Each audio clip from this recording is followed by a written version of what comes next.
Good afternoon, everyone. This is the May 17th meeting of the City Legislative Committee. May I have a roll call, please? Certainly. Councilmember Harmon. Here. Councilmember Sneddon. Here. And Chair Friedman. Here. Thank you. We are all present. So before we get into today's agenda, the Legislative Committee typically meets about once a year, and we cover our legislative platform and updates to it. So I just want to give a little bit on housekeeping today for my colleagues and also the members of the public who might not be familiar with this committee. And I'd also like to welcome Councilmember Sneddon. This is your first legislative committee, and myself and Councilmember Harmon were on last year. So welcome Councilmember Sneddon to today. So how today is going to work is we're going to do general public comment for items not on the agenda. And then we're going to go into reviewing specific legislation. We have 11 bills that are under consideration for our committee to look at. And then after the staff presentation, we'll go into questions from the committee. Then we will open it up to members of the public who wish to speak to those items, and you will have 3 minutes, up to 3 minutes to speak. And then we will come back for deliberations. And also just to keep in mind, I've been working with our staff on how to group these bills because there are specific recommendations we can make on all of them. But in order to give us a good start and kind of frame the issues, there are some bills that we might want to take a different approach, and it's all within our legislative platform. So we will have different recommendations coming out of it, and with the groups of bills that we will present, that Matt will present, and from there we can go accordingly. But just wanted to make it simplify the process and make it a little more transparent rather than try to group them all in at the end. And so when we get to that point, I'll explain that a little bit more. So with that, I will now open it up to general public comment for any items not on today's agenda, but under the purview of the Legislative Committee. Mr. Ford, do you see anybody wishing to speak to general public comment? Yeah, thank you, Mr. Chair. If any members of the public are here to speak on items not on the agenda, if you can raise your hand in the GoToWebinar app. Otherwise, if you're here to speak on specific legislative items, we'll take your comment in a bit. And I'm not seeing anybody, Mr. Chair. Right, thank you, Mr. Ford. So I will close general public comment. And now I will turn it over to the main item today, which is a review of priority bills and the city's current legislative platform. So with that, I have today from the League of Cities, Mr. Dave Mullinex, who will give a presentation on some pretty important bills, very important. Some are very high profile that we might have heard about, but others might have a direct impact to the city. So I will turn it over to Mr. Mullinex for a presentation, and looking forward to what you have to say, Mr. Mullinex. It's always good to see you. And as soon as you turn your camera on, you're ready to go.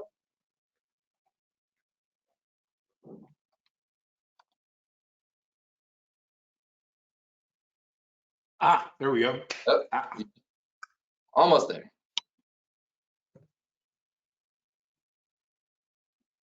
There we go. All right. Hey, thank you, Mr. Chair and council members. What I'd like to do is take a couple of seconds, a minute, to set kind of the context of what the next couple of weeks are going to be bringing cities like Santa Barbara, but all local governments from around the state. Now, next Friday, bills have been going through their initial process. They get submitted by members of the assembly, and they're going through assembly committees, and then they'll hit the floor next week. Now, next week on June 4th, Friday, June 4th, or 2 weeks, Friday, June 4th, is the deadline for a bill to get out of House of Origin. So if it's a bill that's been introduced in the assembly, it has to be voted out of the assembly, and then it goes over to the Senate. Now, why that's important is a lot of times that when a bill gets introduced in the Senate, there's that kind of collegial type of consideration where you're likely to help out a fellow senator or a fellow assembly member. And the fight really doesn't happen until a Senate bill gets over into the assembly or an assembly bill gets over into the Senate, when there are those bills that are going to be the tough bills. So the real battle starts at that point on June 4th, when they're moving out of the House of Origin over into the other house, and then there's other deadlines that take place, but that's where the real battles on some of these controversial bills start. So it's important to get our meetings, our phone calls, our letters in right now, but the real stuff is when we have to redouble our efforts. Bills get amended, And sometimes we have to change strategy. Sometimes bills that we opposed we get some amendments where we're no longer opposing, or bills that we're maybe on the fence and they go one way or another, and then we can support or oppose them based on amendments. And those are all going to be happening in the next week or two in rapid fashion. Now, last week was also the governor's May revise, and he's literally sitting on $100 billion in unanticipated revenues. And he laid out in excruciatingly long May revise, it was about almost 3 hours long, that he laid out his vision of what he's going to be spending that money on. Now, a lot of it were broad strokes, broad concepts, big ideals. The devil in the details all happens in what's known as trailer bills. And these are bills that move through what is known as like budget subcommittees. And they're usually broken out into different policy areas like education, environment, housing, that type of thing. And there's usually between 3 and 5 members of the assembly in budget assembly subcommittees, and 3, 4, 5 senators in the budget Senate subcommittees. So those bills will be the details and how to implement the broad vision the governor laid out this last week. Those budget subcommittees last only 30 days. So a lot of activity happens in a relatively short amount of time. This year, more than every other year, because it's such a large budget revision from this May revise, there are going to be more bills and more battles fought over these bills in the next 30 days than ever before. So we're going to have to be very vigilant and very engaged in the next 30 days while these budget subcommittee bills move out. And then it gets voted on by the May revise. The governor's budget gets voted on by the Senate and the Assembly. And then the governor has a couple of weeks after that to put his signature to it.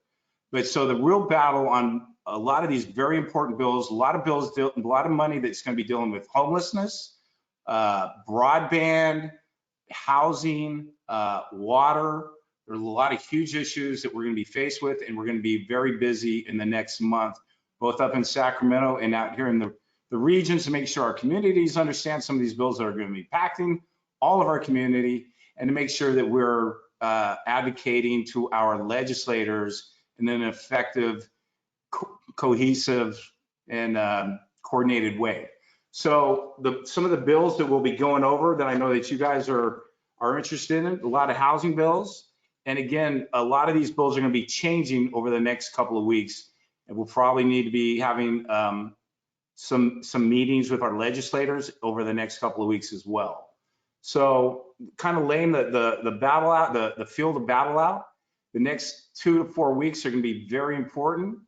And we're going to have to be doing a lot of reaching out to our legislators to make sure they understand where our communities are standing on these bills and what our needs are, and making sure that we're also supporting them when they need support for their bills that they're trying to push through as well. So if you want to talk about certain specific bills, that's fine. But again, a lot of it is going to be, there's going to be ever-changing battlefield. The ground beneath us are going to be changing quite a bit over the next 2 to 4 weeks. And I'll be communicating to all of you a lot over the next month. So if you guys want to talk about any specific bills, feel free to fire away. And Thank you, Mr. Molnix. Okay, so we do have some bills that we're going over. And first, I'll open it up to questions on this portion just the next few weeks to my colleagues before we get into some specific bills. I do have a list that you and I had talked about. There's about 11 of them that we'd like to go over today, but just in terms of process for the next few weeks before we get into the legislative bills, are there any questions from my colleagues? Councilmember Sneddon. Thank you, Chair Friedman. Thank you, Mr. Molinax, for being here.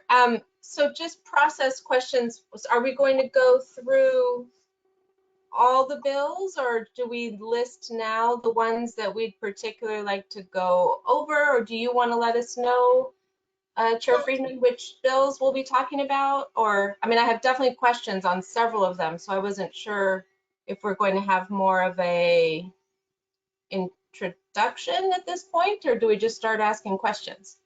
Yeah, so we have some bills that I want to bring up the process going forward with advocating on the budget committee, but the Senate and Assembly Budget Committee. But I do have a list of bills that Mr. Ford and I went over, and Mr. Molnick, so I will put those up. So we can start with a couple of them. So let's start, Mr. Molnick, with, we'll start with SB1. If you could go into that one, and we talked about these. And for those watching, so you know what they are. I have Senate Bill 1, Senate Bill 556, Assembly Bill 897. There's 11 bills in total that we thought that talking would be very relevant to our area. And then also Senate Bill 9, Senate Bill 10, AB 500, AB 989, AB 1401, AB 377, AB 215, and SB 619. And I do have some slides. Matt has some slides that have these on there, and we'll have different types of recommendations. But so first, Mr. Molnick, if you could perhaps go over, we'll start with SB1. And do you have a slide on SB1? I've been looking at these bills all day long, and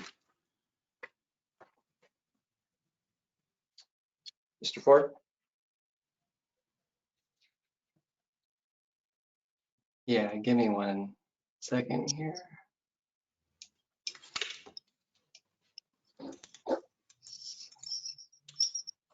So, Mr. Chair, I'll bring that up.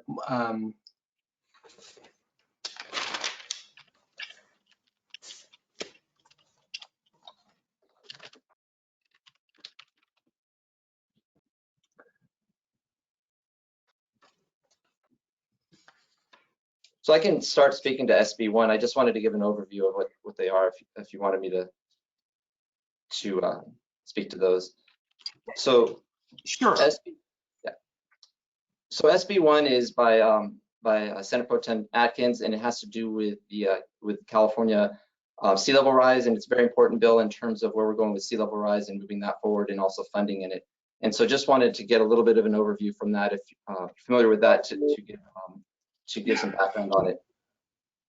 You know, the SB1, look, Senator Atkins is the President Pro Tem of the Senate, and whatever bill that she authors obviously has a lot of tailwind behind it. SB1, very concerning with mostly cities on the coast, obviously. The League of California Cities is in support of SB1.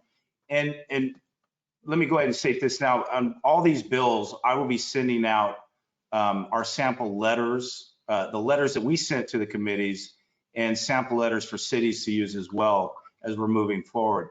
SB1 is, again, it went through our policy committees. It's not that controversial, almost sure to pass. And SB9 is another bill that Senator Atkins is getting a lot of attention, that again, almost impossible to stop, quite frankly. So again, the SB1 with the sea level rise, a lot of attention from cities on the coast, obviously.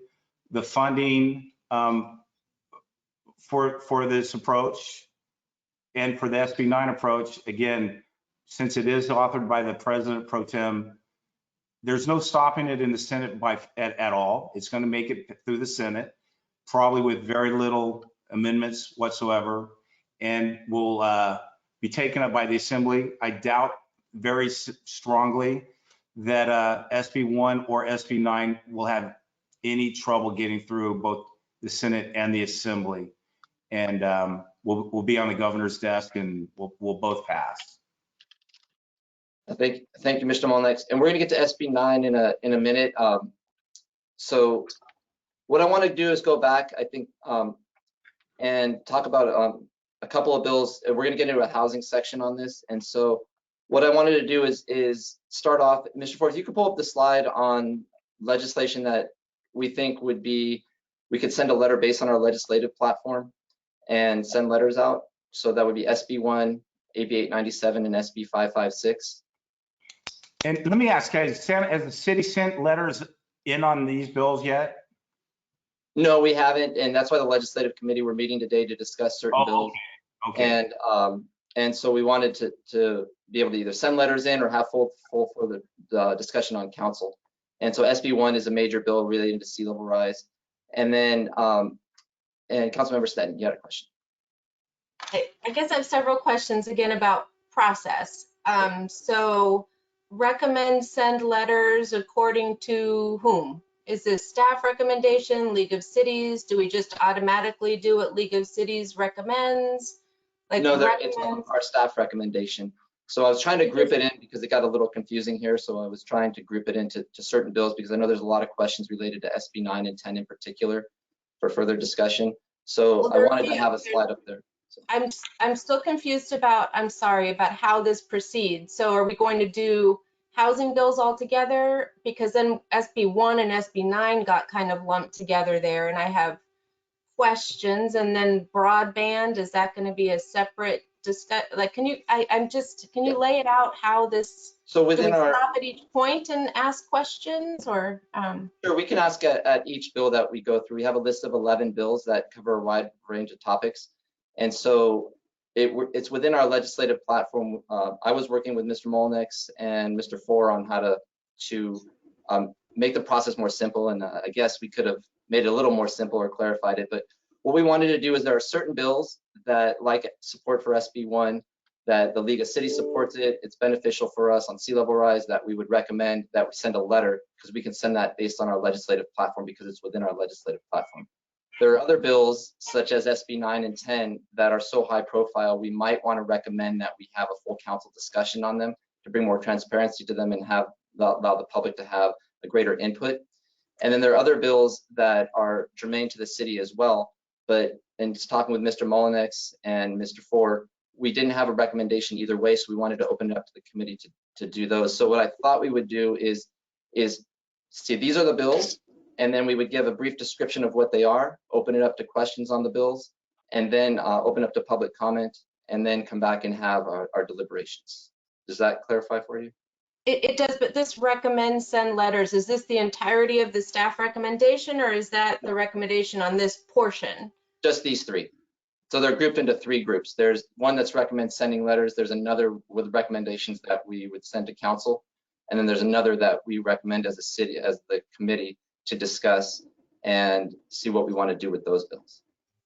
So perhaps we could get an overview of that. I mean, there was no staff report with this, and no, I'm not having the framework in my head of what's going on. I'm sorry. There's a lot of bills, and we haven't done this type of meeting before with the legislative committee, so I apologize. Oh, it's okay. I apologize. I mean, I have definite opinions, and I actually think more than just these fit into our ledge platform. So I guess it would be helpful. We can add those as well. So okay. why don't we go through these bills that are on there on the list here, and then we'll open it up for questions. And if you want to add any other bills, we can add those as well. That's why Mr. Molnix is here. If there's additional bills that fit into it, I've been studying the bills as well. So is that all right with you, Mr. Molnix, that we go through these? Absolutely. Okay. Thank you. So we'll go through this first set, AB 897 and SB 556. Those are generally the league supporting them and or opposing it, but they're generally higher profile bills. But if you could speak to AB 897.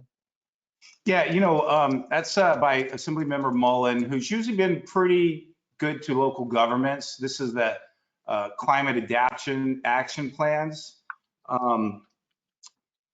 The league, we support 897 right now, and we do not have a letter right now as of yet, but we will have one this week, and we will have a letter that we send to the committee that it's in, and we also will have a sample letter for a city to use as well.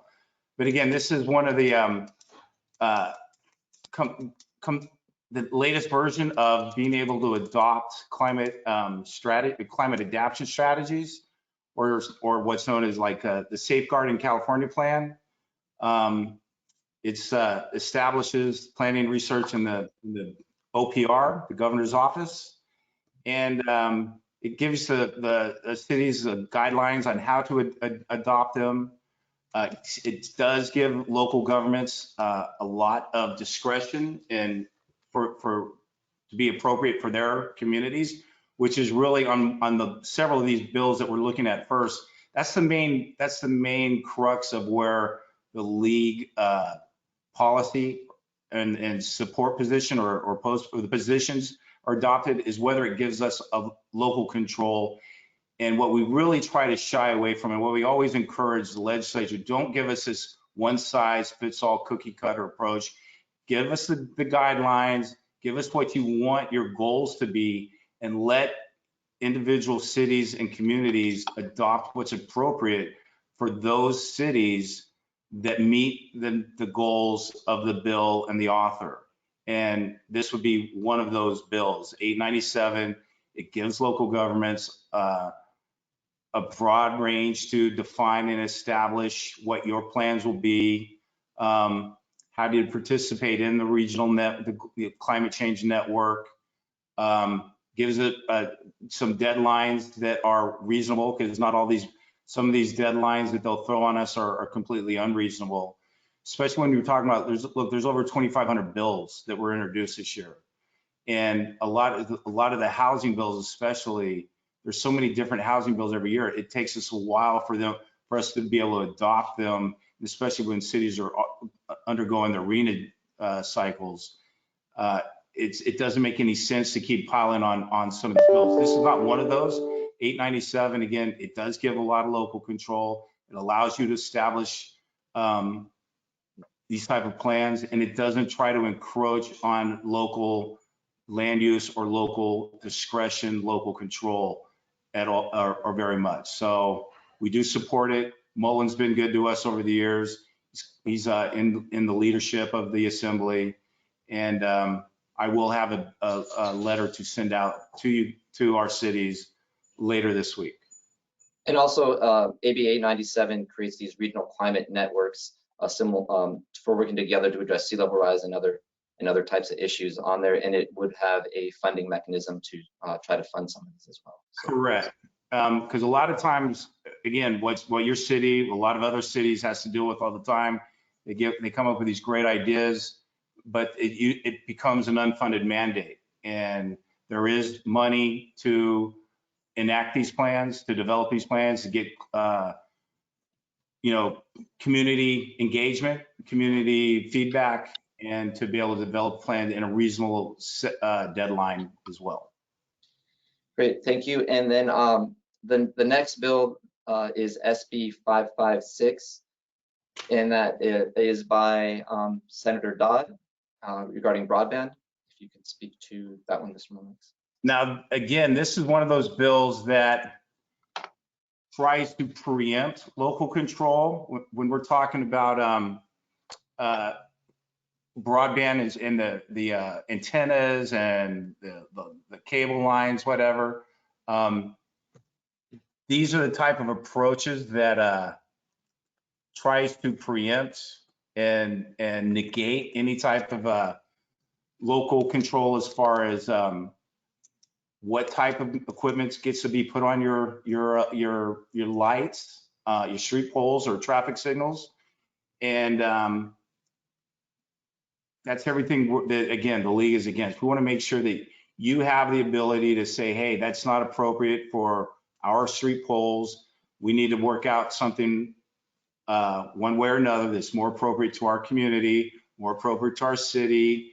And what this bill does is preempt all of that. It pretty much establishes certain guidelines, and then the telecommunications that wants to put these on your signal poles, your traffic lights, are able to pretty much do what they want. So again, this is one of those things that one size fits all approach. We try to say, hey, there's what's appropriate in Fresno might not be appropriate in Santa Barbara, and we need to have at least some of that discretion. This tries to remove any of that kind of local discretion. So I'm going to pause here to open up for questions on these three bills to Councilmember Sneddon and Councilmember Harmon before we move on to the next set. And again, this is the first time we've done this format, so we're obviously learning some lessons here, but there's also been, I think Mr. Mullenix has done the most number of bills ever in the legislature that have been constantly changing. So we were trying to pick the most high profile bills that the community would have interest in. So we whittled it down for the interest of time. So that's one of the issues we were facing. But we'll go with these three if there's any questions on this. And then after we have the next set and then the third set, we can also add additional bills if there was others that we wanted to discuss. And then we'll open it up for public comment after the questions. So any questions at this point for Mr. Mullenix or myself on SB 1, SB 556, or 897? Council members, then you have the floor. Thank you, Chair Friedman. On SB 556, so I'm completely opposed, and I support the league's position and support the sending the letter of opposed. We've had council meetings about this where that's not the direction we're heading exactly, and maybe a city attorney could weigh in on this. I mean, I've been in opposition of this and really want to push back on it.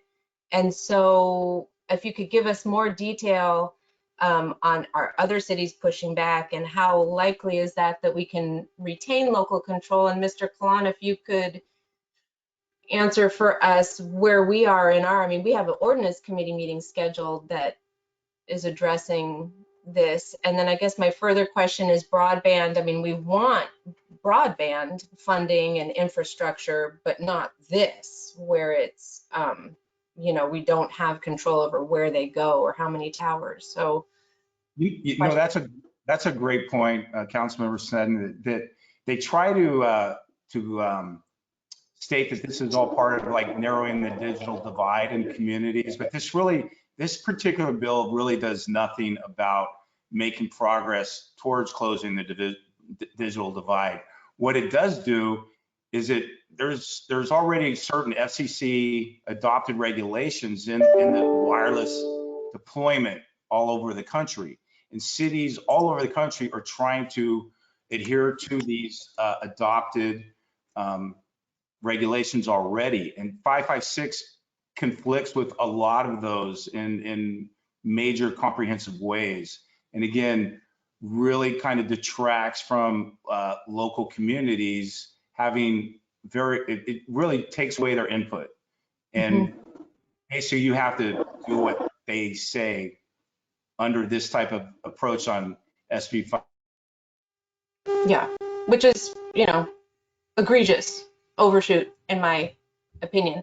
Mr. Kalan, could how would it work with a letter with where we are, the stance we've already taken, or how we could leverage just input on that? I can't hear you. You are muted, Mr. Kalan.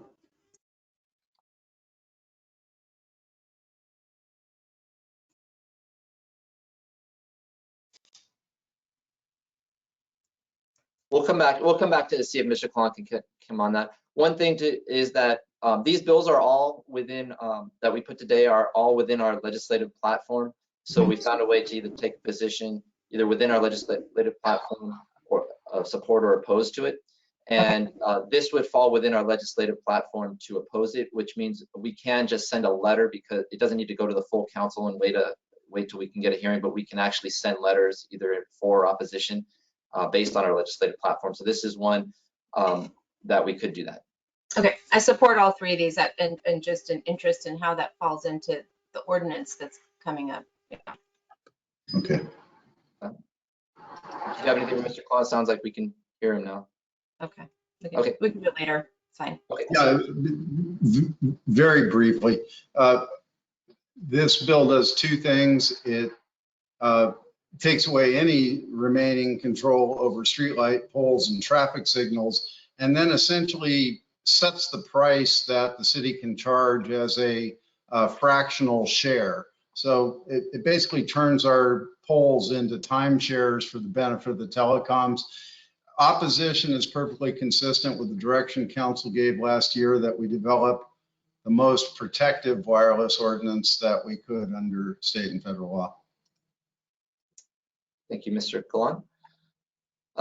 Councilmember Harmon, just wanted to open up if you had any questions regarding these three bills. Thanks, Chair Friedman. No questions from me, but I agree. I support these three recommendations wholeheartedly and agree that it fits very well within our platform. Thank you. Okay, so now we're going to go on to the next set of bills, SB 9, SB 10, AB 500, and AB 989.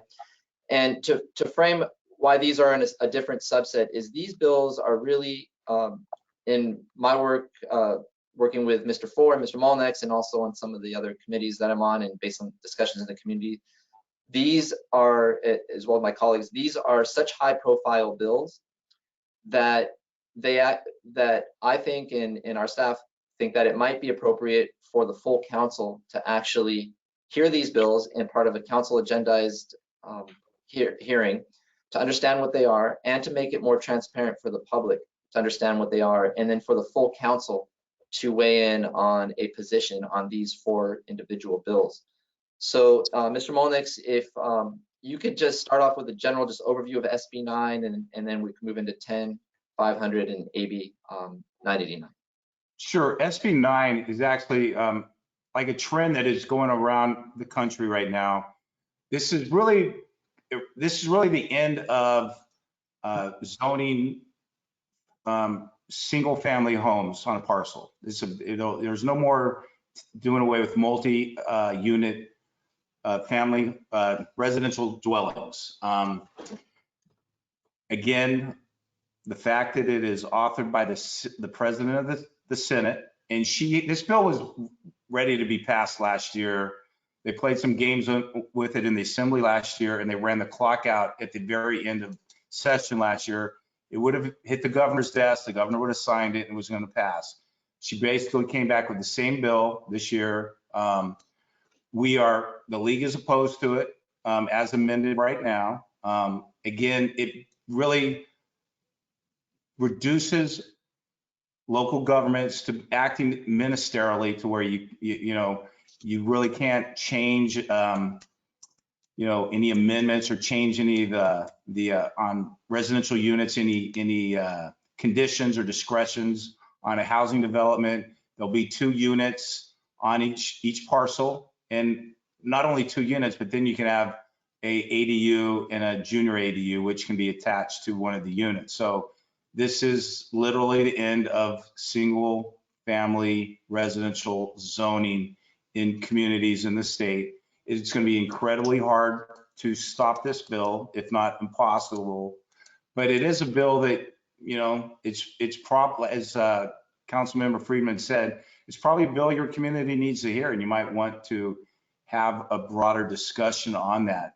Because again, this is one of those bills that does kind of gut local control over land use authority, and really once 2 units can be on each parcel, along with an ADU and a junior ADU, and there's really nothing a local government can do about it. You can't make parking obligations or anything like that, and it is what it is. And this is one of those power politic things that this bill has so much tailwind and so much juice up there in Sacramento.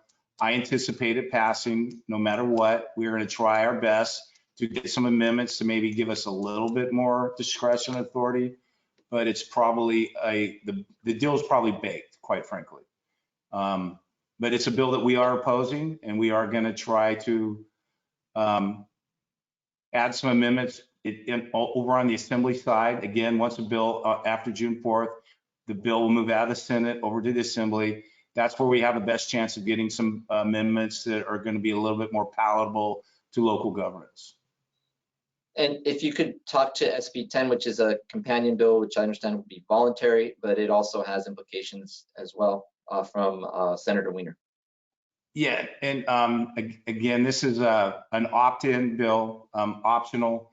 The league does not have a position on it because since it is opt-in optional, but this is also a bill that there's this trend of trying to categorize cities as either pro-housing. You're going to be getting this designation. There's a couple of bills that you'll be getting kind of a designation, oh, you're pro-housing. Well, what that really means is if you don't adopt it, then you're probably going to be labeled as anti-housing, which comes with a whole nother package of punitive measures that will be tried to be employed by the state. Again, this is a bill that we do not have a position since it is optional opt-in, but there's a strong chance that this bill again moves to the governor's desk. We're going to be trying to bottle it up or get some amendments to make it more palatable. But as of right now, we do not have a position. But again, it's something that it's one of those things letting the camel nose under the tent. And you start to have some of these things in this optional and it's not a mandate or anything. But again, it's just the first step in what will be a more punitive and more troublesome type of pathway for some of these local discretion, local control over your land use decisions. And my understanding of the bill is it allows up to 10 units per parcel in a transit-rich area, which is up there is the crux of it. So before we go on to AB 500 and AB 989, I do see my colleagues have their lights on for questions on this. So I see Councilmember Sten and Councilmember Harmon. So Councilmember Sten, you have the floor. Thank you, Chair Friedman. Mr. Molinax, I have to say I'm really disappointed to hear that you think it's just done deal, and it sort of sounds defeatist to me, honestly. And I'm really interested maybe in, I can understand that might be the league's position, but I'm really interested in how we can fight this. It's so beyond, takes all of our local control away on so many levels. And it's sounding like you're recommending that it's more wait and see the amendments or the adjustments, but I think I'm not really content to hear that it's no point fighting it, basically, is what I'm hearing. I just want to check in on that. I think it's really worth fighting, and I'm interested in what would be the ways to do that. Again, I did not mean to convey that because I'm a person that when something is affecting local control and local communities, I'm ready to fight every one of these bills, quite frankly. I think it's one of these, the reason the league does not have a position on it, there's so many housing bills, you have to kind of prioritize it. The fact that we don't have a position on it is because it's an optional type of approach. What is the negative part of this, again, is once it is optional, that's the first step. And then Senator Wiener, senator from San Francisco, and as Councilmember Friedman pointed out, it's about high transportation areas, and those areas are basically a bus stop. If a bus comes by every 15 minutes, that's a designated zone for allowing the 10 units, as Councilmember Friedman pointed out. I do believe that we need. But it's 1 mile within, right? 1 mile as the crow flies, which in Santa Barbara, that's the Riviera, is 1 mile as the crow flies from a bus line. So that's not really. Exactly. My challenge with Senator Wiener is that he's a very smart individual who has some ideas that about housing and urban development that might be appropriate and applicable to high density areas like San Francisco, but they certainly aren't appropriate to areas like, Santa Barbara or Carpinteria. I mean, if a train or a bus goes through any part of the city within a mile, that basically covers the whole city, is part of the problem. And, again, the fact that it's optional, some cities will opt in, most cities probably will not. But again, this is something that we have to keep an eye on because it's a first step. SB 9 is optional or SB 10? SB 10. SB 10, yeah, no, SB 9 is not though. SB 9 is optional. And again, we need to fight it with letters. We need to, when we meet with our senators Lamone and Assemblymember Bennett, we need to make sure that we convey and communicate in no uncertain terms that we're against this type of approach. And the only chance we really have, though, is once it's over in the Assembly. That's where the big battle will be fought on that bill. Because it's the president of the Senate, it's going to get through the Senate, and that's just reality.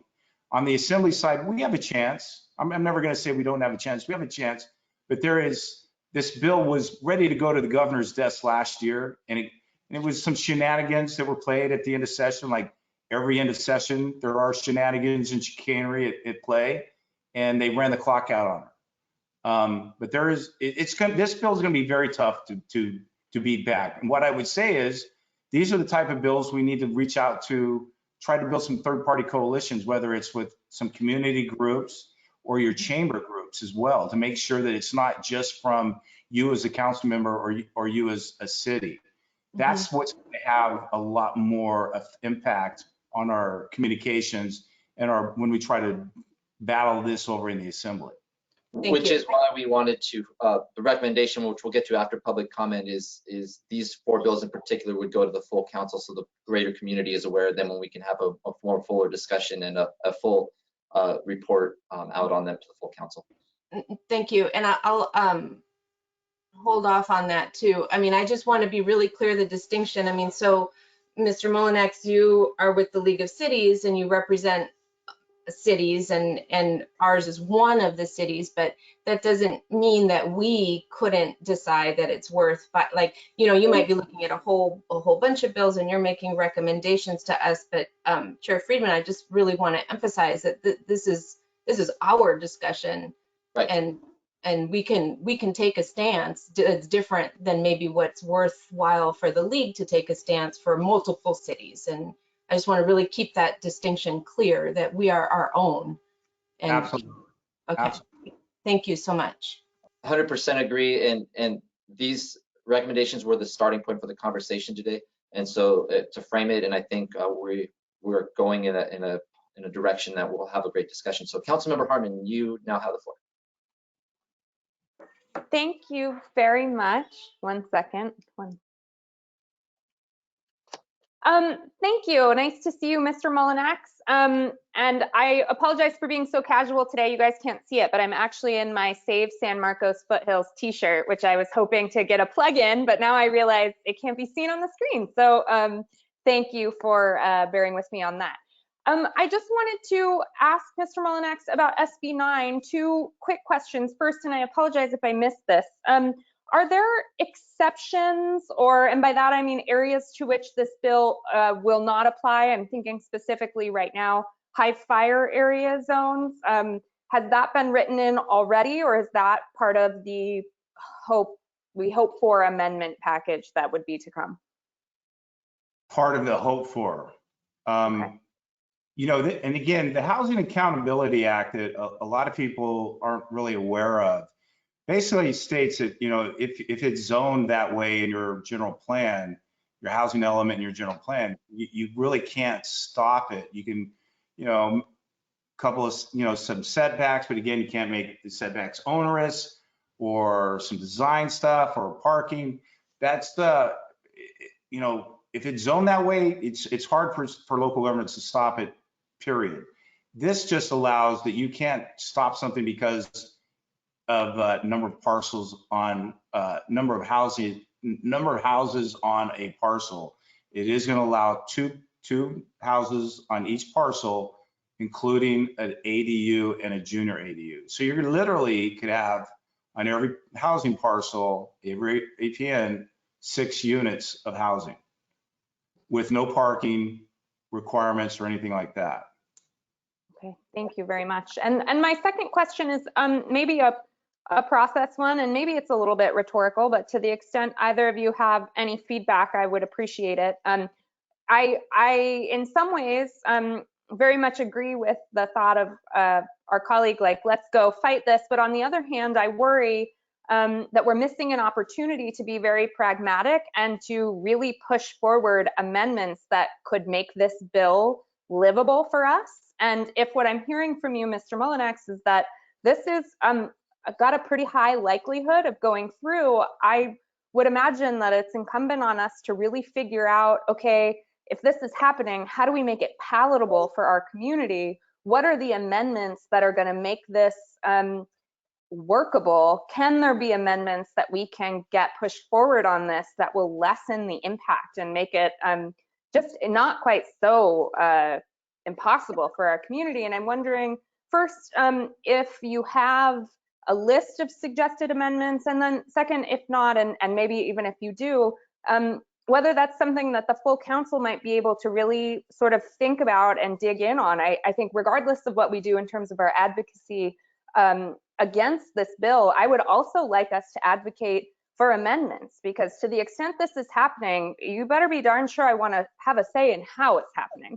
And I worry that by just saying no, and I'm not even going to suggest amendments, we miss that opportunity. So just wanted to put that out there and see if either of you have any thoughts on that. Thank you. You know, that's really the approach that the league has taken over the last couple of years, because I completely agree with your characterization. It's like, look, there are some bills for whatever reasons that are up there in Sacramento, whether it's a powerful author, powerful backers of the bill, time of where we are in history of housing, basically, the need for housing in California that's perceived up there. I agree that, just saying no to a bill like SB 9 is not being effective, because there's a good chance that SB 9 has enough firepower behind it that it is going to pass in one form or another. And the best we can do is to try. We sat down with the author multiple times this year, trying to set some amendments. She did not incorporate some of those amendments, including like parking, setbacks, that kind of thing. Trying to make sure that if it's a 1 unit or 2 units, it's an ADU, and making sure that there's a limit on how many actual total units can be on each parcel.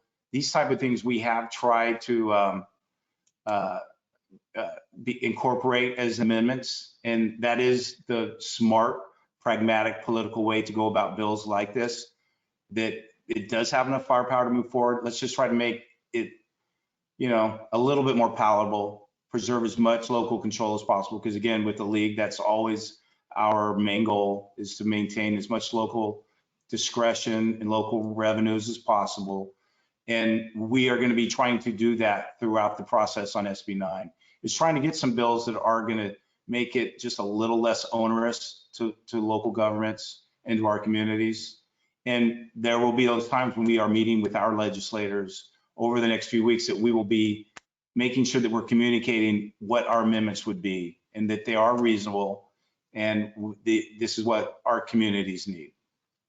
So thank you, Mr. Molnex. I do have some comments to Councilmember Harmons, but I'm going to save those for the discussion part of it, because we are still in the question phase and we do have public comments. So I want to make sure we hear from the public before we get further in there. But Councilmember Sten, do you have any further questions at this point? Good question. Yeah.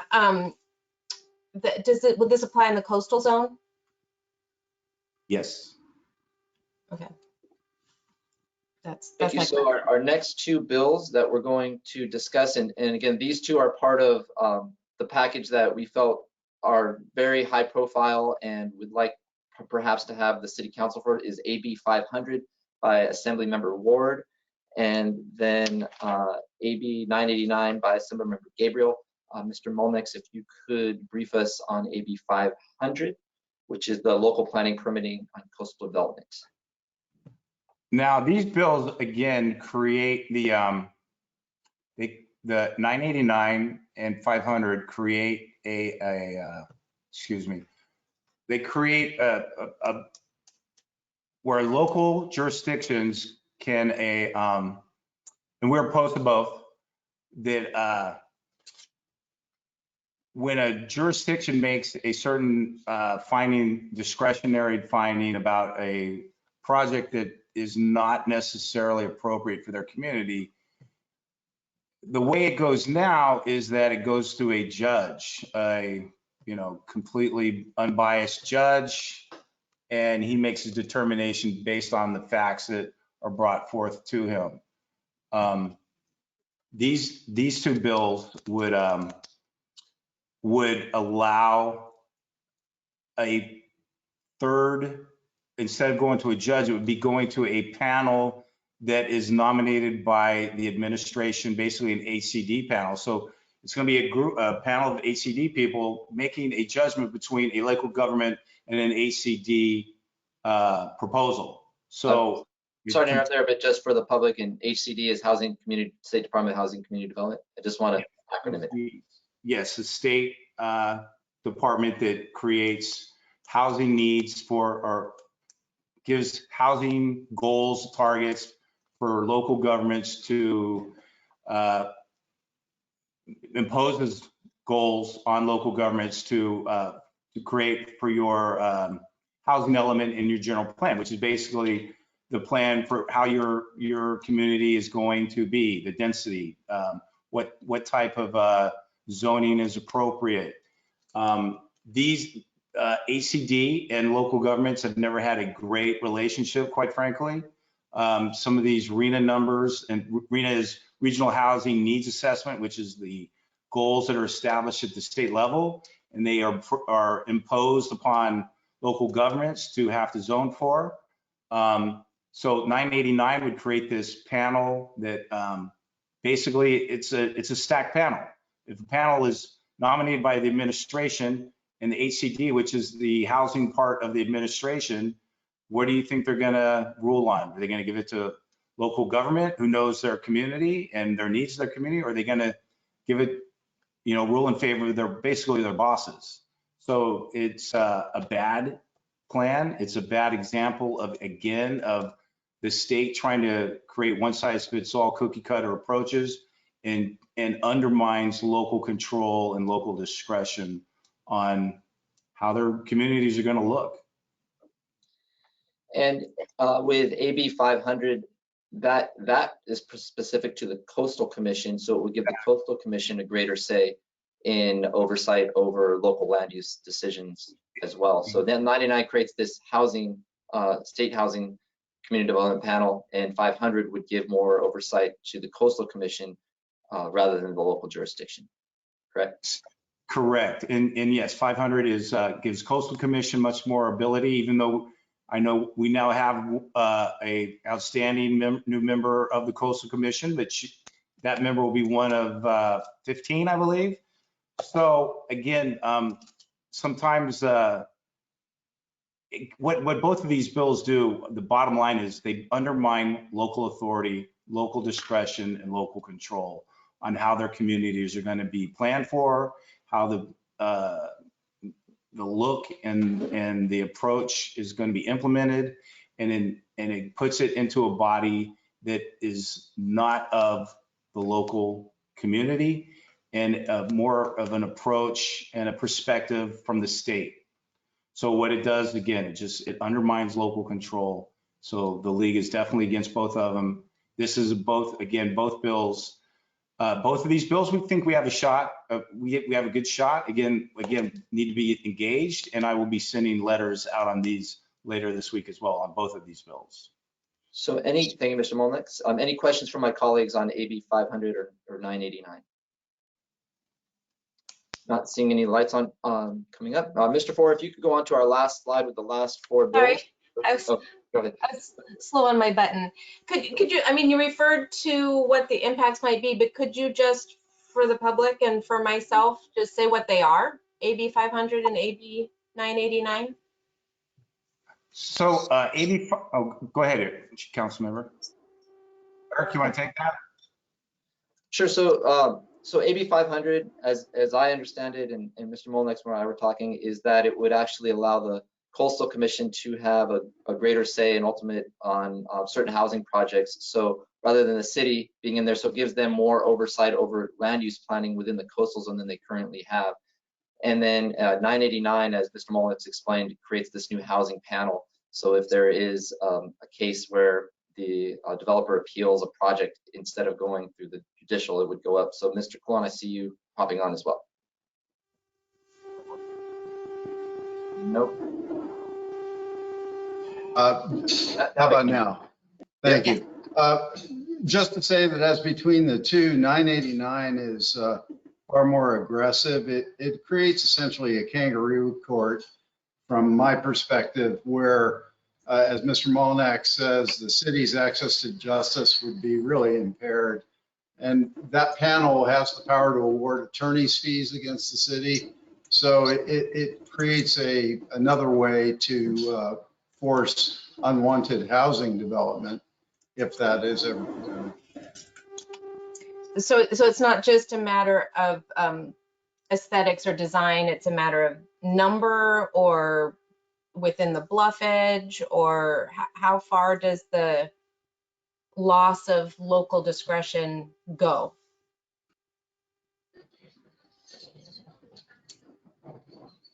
Well, again, once there's a discrepancy, whether when you as a council or city make a determination, if the developer does not agree with that determination, but now it would go to at least a court, again, a much more level playing field to make the determination on who comes out on top. Now it would go to, by the way, I like that, Ariel, kangaroo court. And I'm going to use that in the future too. The kangaroo court then gets to make that decision. And again, the kangaroo court would be comprised of 5 members, and they're all appointed by the governor. And the governor is, the HCD is an arm of the governor's administration, and this would be an arm of HCD. So it's not too, you don't have to connect too many dots to realize which way the thumb, it gets put on the scale on which way it goes. It would be definitely towards HCD, and we would imagine we would not fare very well with this new development. Thank you. Thank you, Mr. Molnick. So, Mr. Ford, if you could bring up the last slide.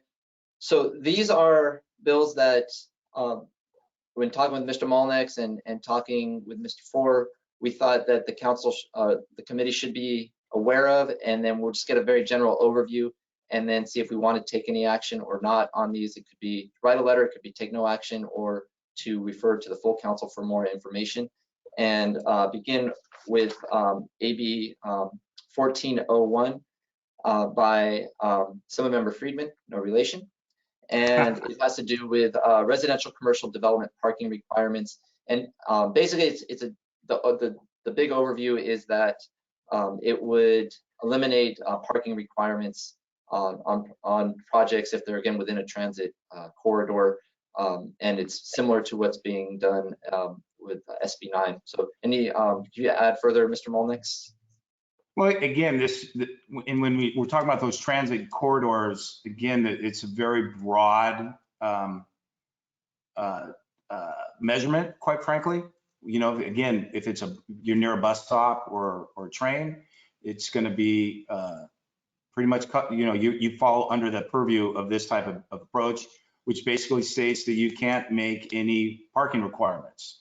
And so you're going to see a lot of neighborhoods with cars up and down the street because you can have as many units as they can fit under other existing laws with absolutely no parking requirements.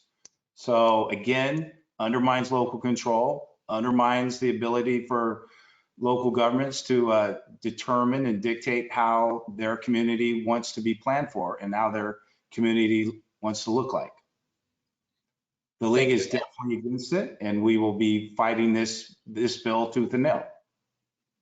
Thank you. And on to AB 377 by Assemblymember Rivas. And this is in talking on this it's a water quality bill.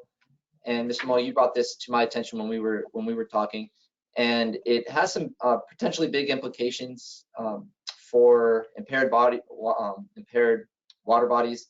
And so just wanted to give a general overview of it so the committee is aware of it and what it is, if you could speak to AB 377. Again, let's see. Again, league is definitely opposed to this bill. This is a bill, look, there's going to be a lot of bills this year on water, wastewater, water, transportation, housing, and homeless. And this is a bill the league is, we're drawing the line on this one. We definitely are opposed to this. I've got letters to send out from what we sent to the committee, and sample letters for cities to use as well.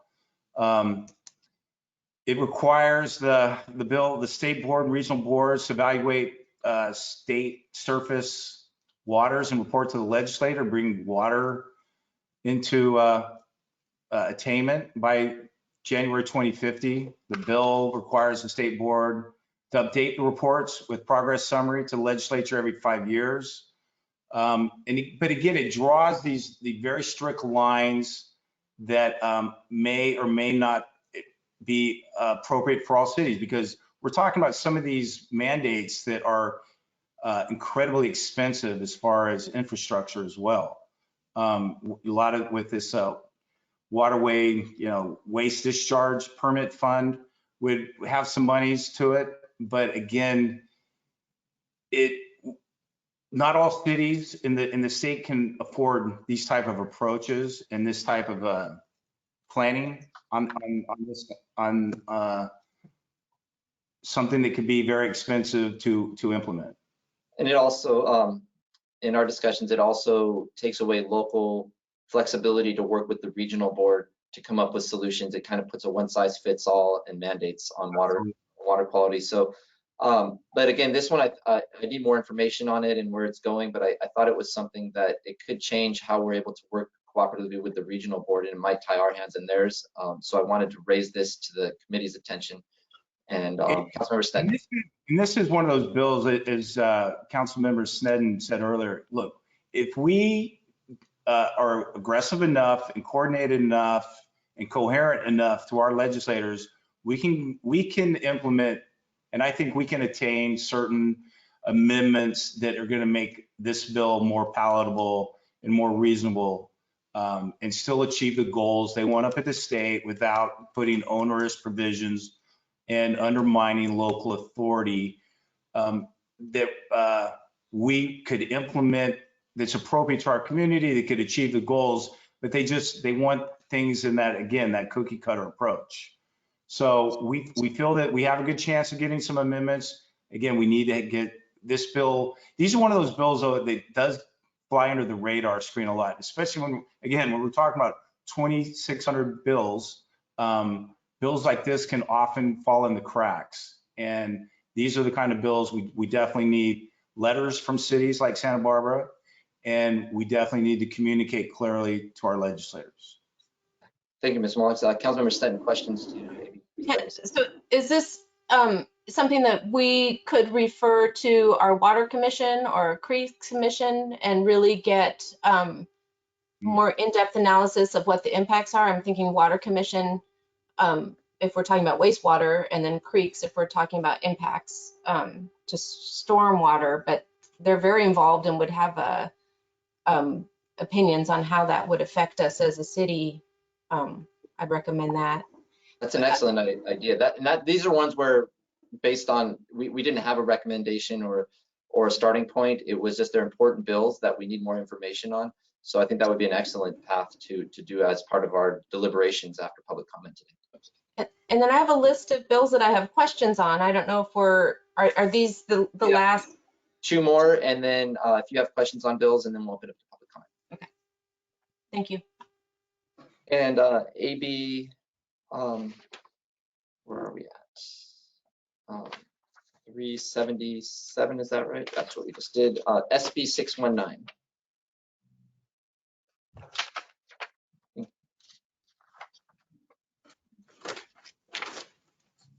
And that SB 619 has to do with the AB 1383 or 1384, again, about the organic waste disposal.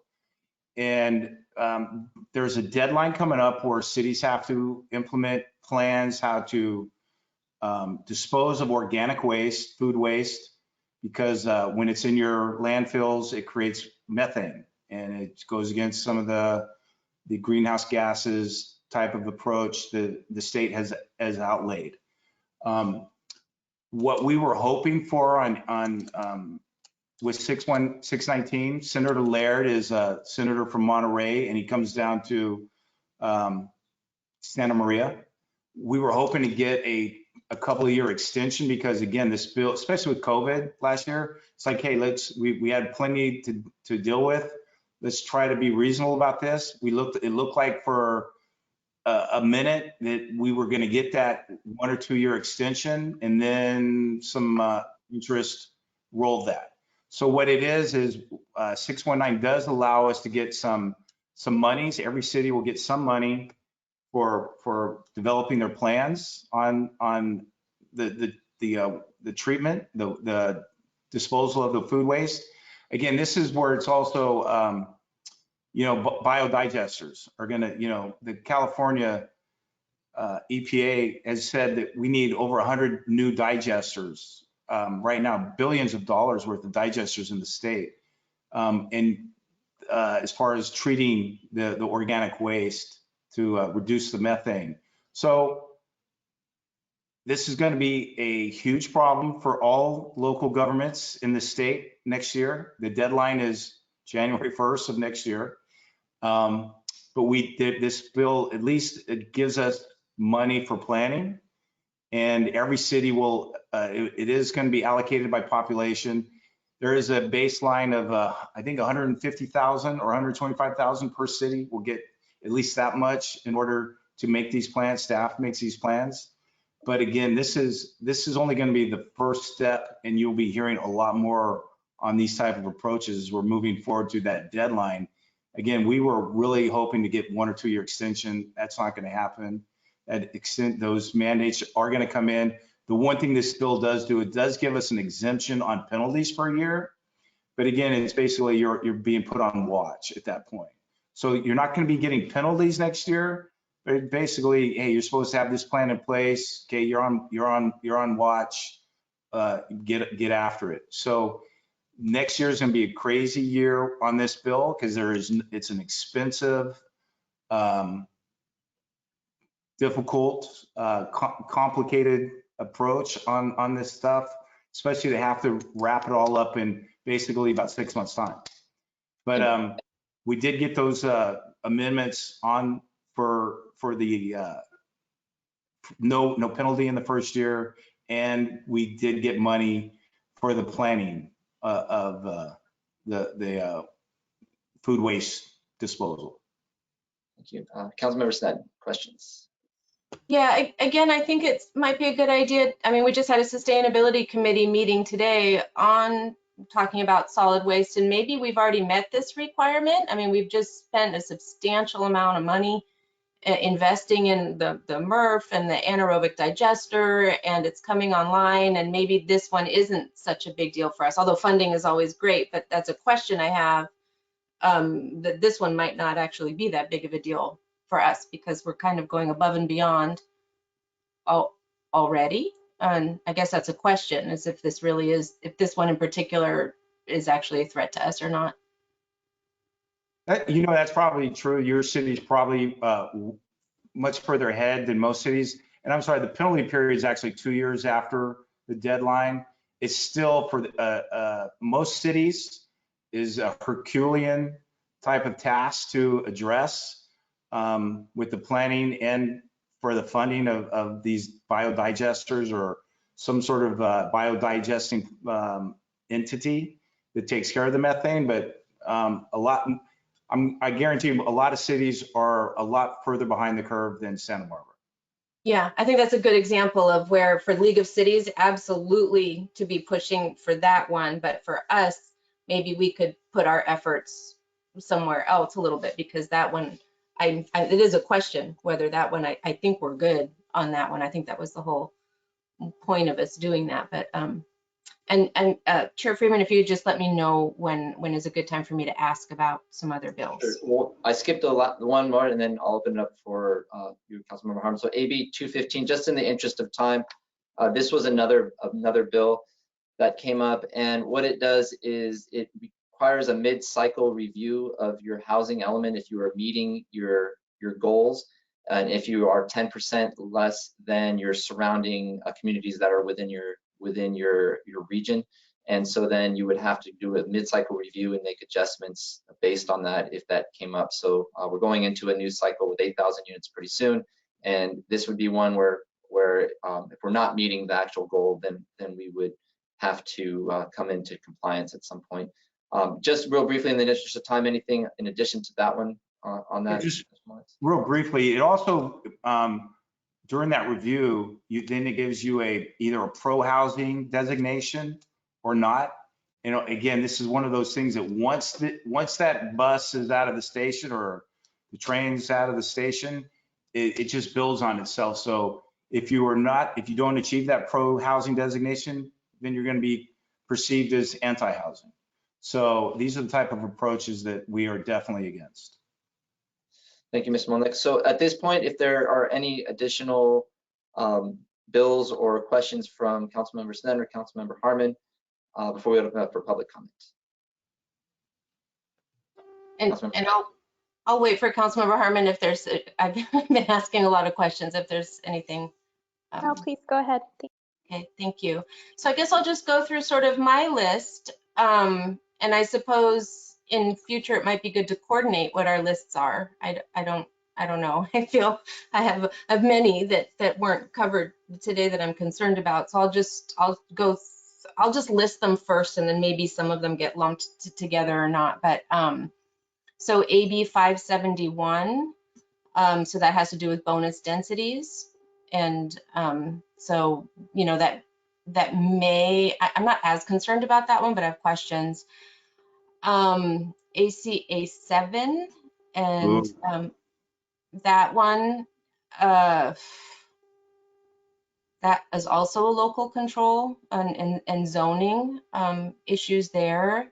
SB 8, I think we would also, I mean, to me, this one seems like a giveaway to developers. I would also seek a high fire carve out for this. And to me, SB 8 is right in there with 9 and 10. You know, you can demolish a single dwelling and then, you know, not have relocation assistance, and it's kind of a big deal, SB 8. So that's one I have questions on. And then 9 and 10, we kind of went over. SB 12, and I think this is where, again, Chair Friedman really looking at us as our own city and what really highly impacts us. This has to do with wildfires and local jurisdictions to be identifying our wildfire zones and plans to mitigate. And, you know, it seems like we should be supporting that and also requesting funding to help us with our high fire zones that are extensive. SB 15 is another one that I think could be really beneficial for us. I mean, that's the ability to turn big box stores into housing. We've got Sears, we've got Macy's, we've got Nordstrom. So, I mean, again, trying to tailor this to us specifically and kind of, it's fantastic to work with the League of Cities, but really we have some individual perspectives that I'd really like to encourage us as a ledge committee to question what our views are on this. And SB 15, I think, could really help us in what we're trying to do with those areas. SB 55, that's another one for very high fire hazard severity zones.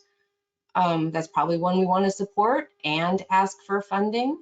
And that one's a development prohibition with supplemental height and density bonuses in those areas. So again, I mean, questions about, can we add these to our list of things to consider and write letters about?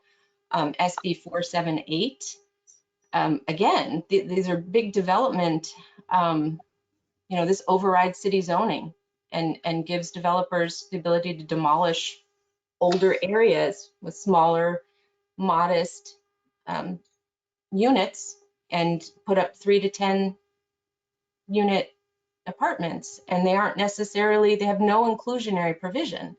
They're affordable by design, which we've kind of learned from our AUD doesn't work. So, I mean, question on that too. What's the league stance on that? What's our stance on that? SB 621, I think would be one I want to know about too, that's streamlining conversion of motels and hotels to housing. I think that would be fantastic.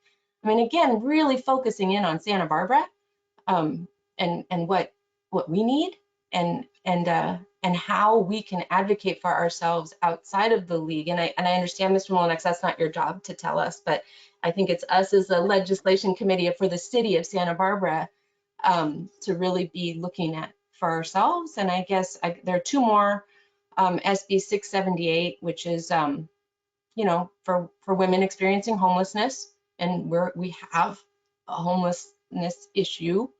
And then also SB 765, I mean, ADUs and the setback requirements for those, that's another one that I think, you know, I realize there are so many bills, but for very particular to Santa Barbara, I'm going to ask our Ledge Committee to look at that list. Thank you, council members. And as you raised some valid points, I mean, just by the number of bills you brought up, and that's why it was very difficult to try to, within the time frame that we have, to focus on a few of the more high profile bills, and we did whittle it down. But I have some thoughts when it comes time for our deliberations. Councilmember Harmon, did you have any questions at this point? No further questions. Okay. Thank you, Councilmember Harmon. So I'm going to open it up to public comment at this point. Thank you for staying with us with our new format of the Legislative Committee in a very busy year. So there is 3 minutes, and Mr. Four will call each individual. And if you could put the timer on the screen as well, Mr. Four. Will do. So members of the public, if you'd like to give public comment, please raise your hand in the GoToWebinar app. I will call on you. I'll ask you to unmute yourself, and I will unmute you. So the first speaker will be Richard Clausen, followed by Mary Turley, and then Lisa Carlos.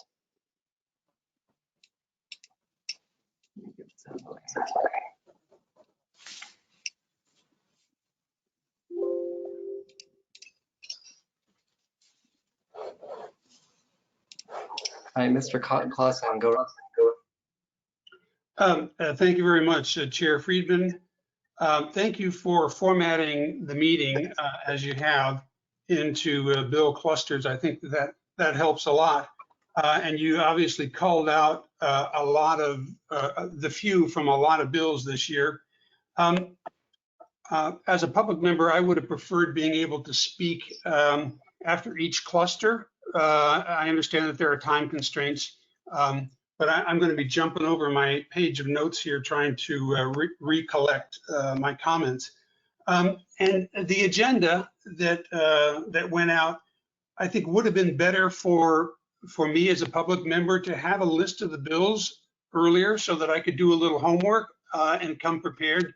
And I'm sure that that's not something you have overlooked, but I do appreciate your effort so far. I've looked at the committees that both our Assemblyman, Mr. Bennett, and Senator Ms. Lamone are on, and I'm particularly interested in housing, and they're not on committees that deal with housing. But I noticed that Senator Lamone is a co-sponsor of SB1, and Assemblyman Bennett is a co-sponsor of AB 897, and yet they seem to have gone, those bills seem to have been written and submitted by those legislators without any consultation with cities within their districts. That's that lack of coordination is a little disappointing. And Mr. Molinax, I appreciate everything that the league does. I like the league letters that you post and the sample letters that you make available. But I wonder if it wouldn't be an effort, a good effort to send letters in support or opposition early when the bill is still in its originating house, to create a little bit of momentum. Because I know when I go to a committee's analysis and I see that there are organizations and individuals lined up in opposition or in support, that means something to me and shows me a little bit where the momentum is, and perhaps even who I can contact if I wanted to network with those people.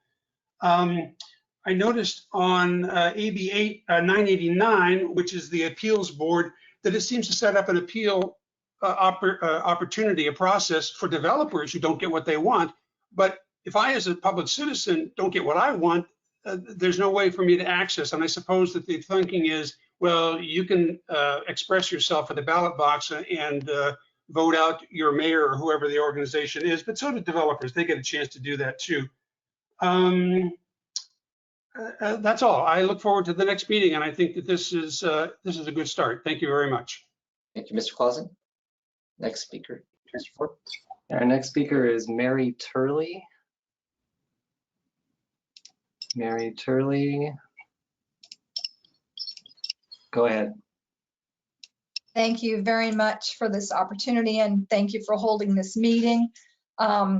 Mary Turley, I'm a member of the Allied Neighborhoods Association, and I want to second and agree with the comments that Mr. Clausen had about the timing of the comments, as well as his general comments about our representatives and the other bills.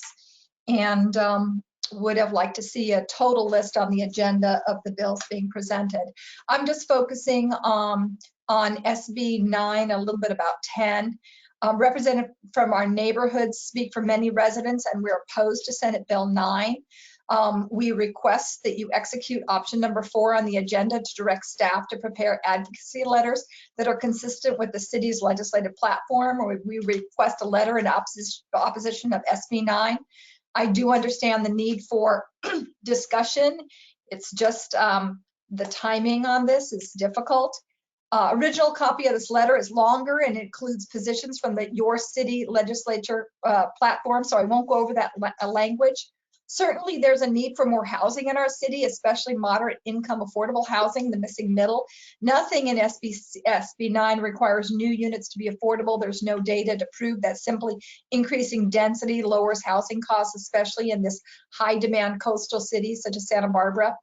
SB 9 is ministerial approval only, no public input on hearings, a lot split by right, which I would like clarification on the actual number of units, given that you could have a unit, an AUD, a junior AUD, and then split the lot. Therefore, that would be 6 units on what is existing 1 lot right now. So that would be good clarification.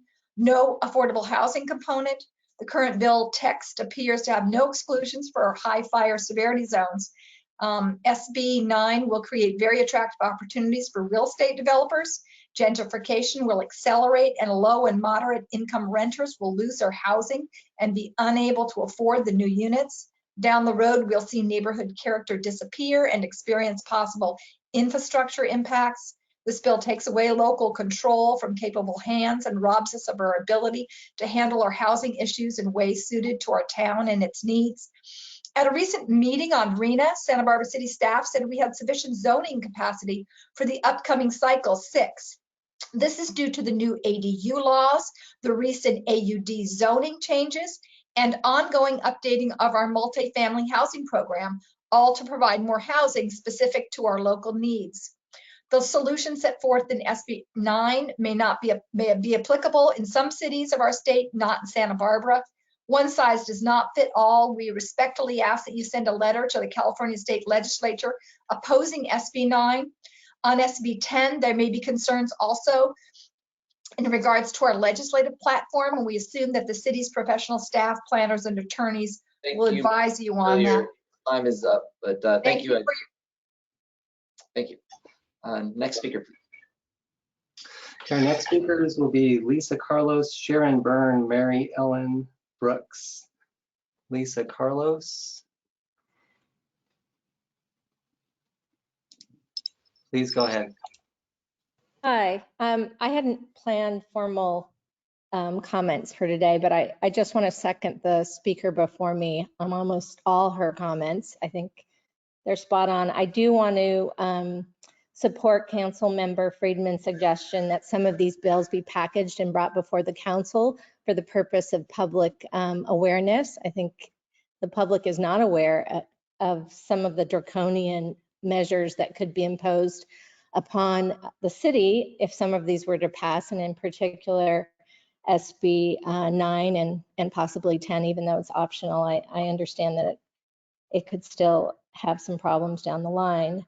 I'd also like to ask Mr. Mullinax if he knows anything about where the state building and construction trade unions fall on some of the housing bills that Council Member Sneddon wants to look at, because my understanding is they're pretty powerful, and in light of the recall effort on the governor, I've heard that housing bills at the state level that don't have the support of that trade union are likely not to be passed. And I would love to just have that context provided to our council members as well, critical stakeholder groups, and where they fall on some of this I think might be helpful. And I wanted to support Council Member Sneddon's longer list of proposals, that all of you take a look at some of these. I think some of these are definitely more in support of providing affordable housing for targeted populations that we know desperately needed in our city. So that's it. Thank you very much for holding this session, and I look forward to hearing more from you. Thank you for your comments. Next speaker, please.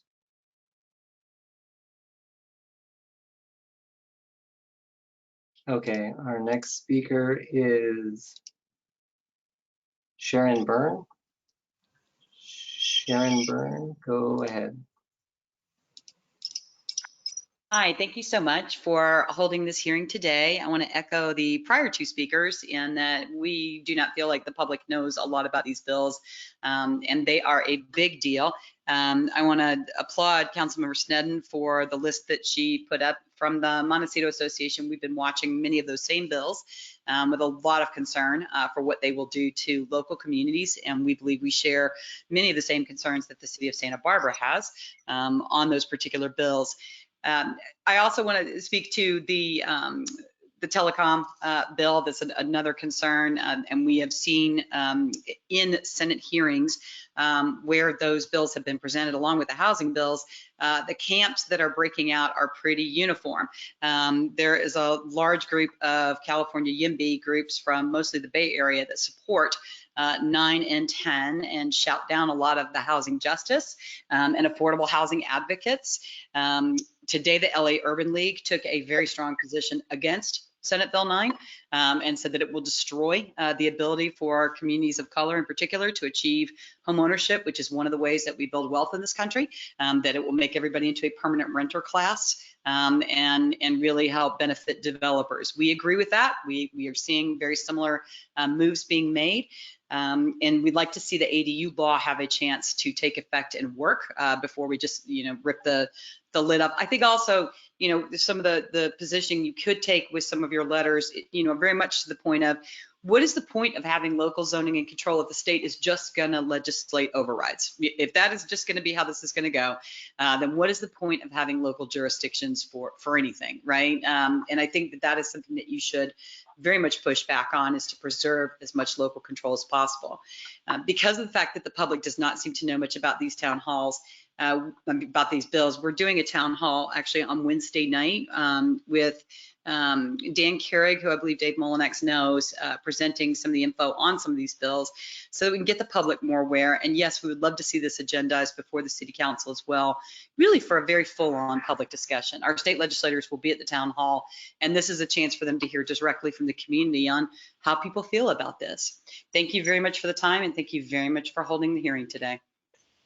Thank you, Ms. Byrne, for your comments. Next speaker, please, Mr. Ford.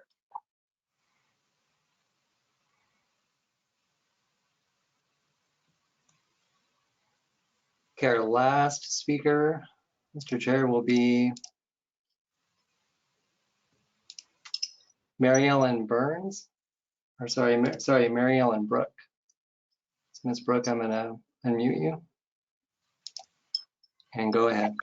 Okay, thank you very much. I am speaking today on behalf of Citizens Planning Association. I did submit a letter to staff this morning, and I hope that the committee members have received that.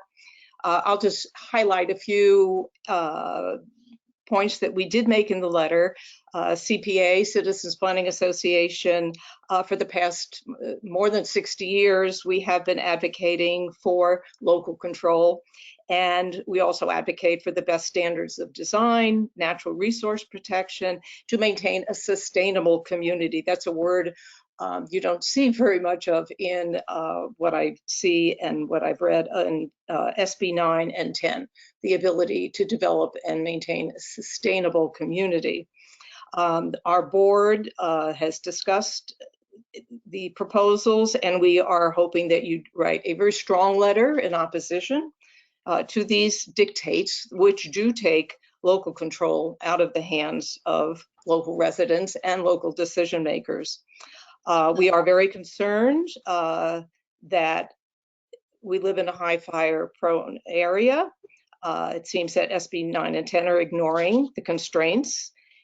We also feel that the existing planning guidelines that you have in the city right now could protect the community a little bit more than SB 9 and 10 seem to propose.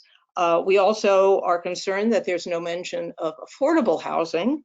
The AUD program was set up to work for like that. Of course, I think we see that that needs some tweaking, but there's very little specific commentary in SB 9 and 10 for affordability. We also are concerned about the elimination of CEQA analysis for any of this development. What do we do when we have another drought? There's always concerns about water, and these constraints need to be studied very closely. We're listening to some comments today that, well, maybe this is a foregone conclusion.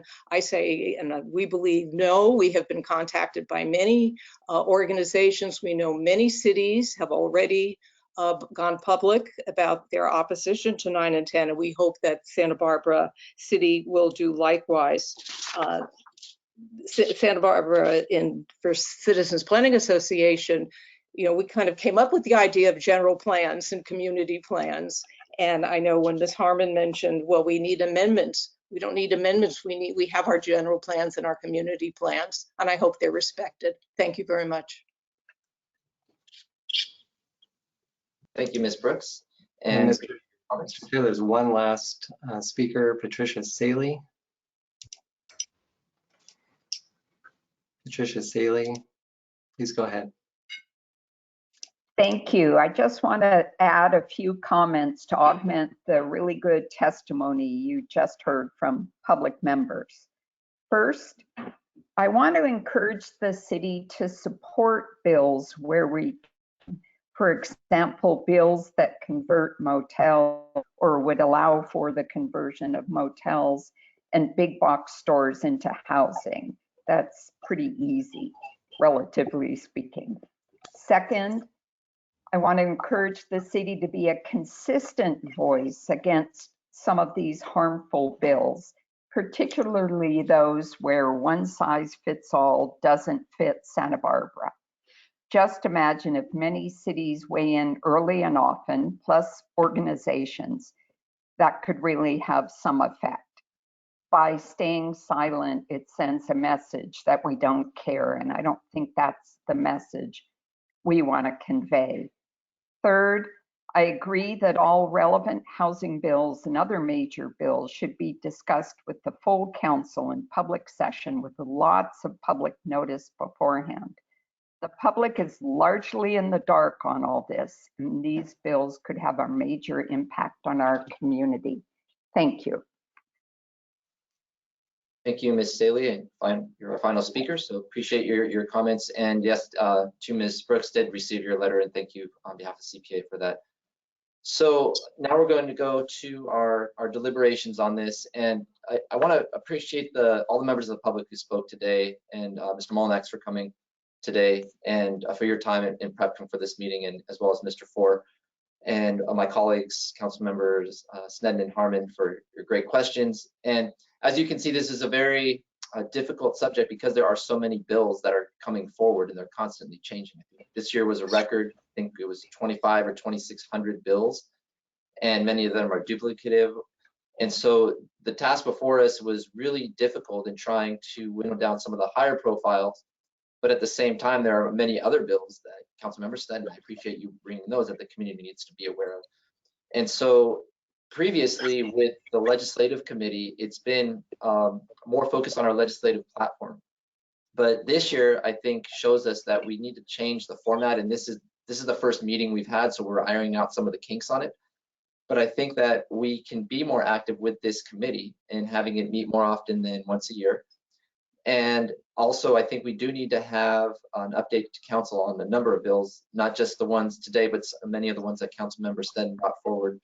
And so, Mr. Four, I'm going to ask: is there a way that we could have the legislative committee meet more often, in particular while the legislature is in session, where we might be able to take quicker action to as things change. Either we might have opposed a bill, we might not support it because of amendments, or we want to continue to oppose bills. And then the second question is, in terms of having a city council meeting with some of the bills that were listed today, but also with Councilmember Stead, say focused on housing, is that an option for us to look at housing related bills and have a full presentation to council on some of these? Thank you, Mr. Chair. This legislative committee can certainly meet as often as it chooses. That's the short answer.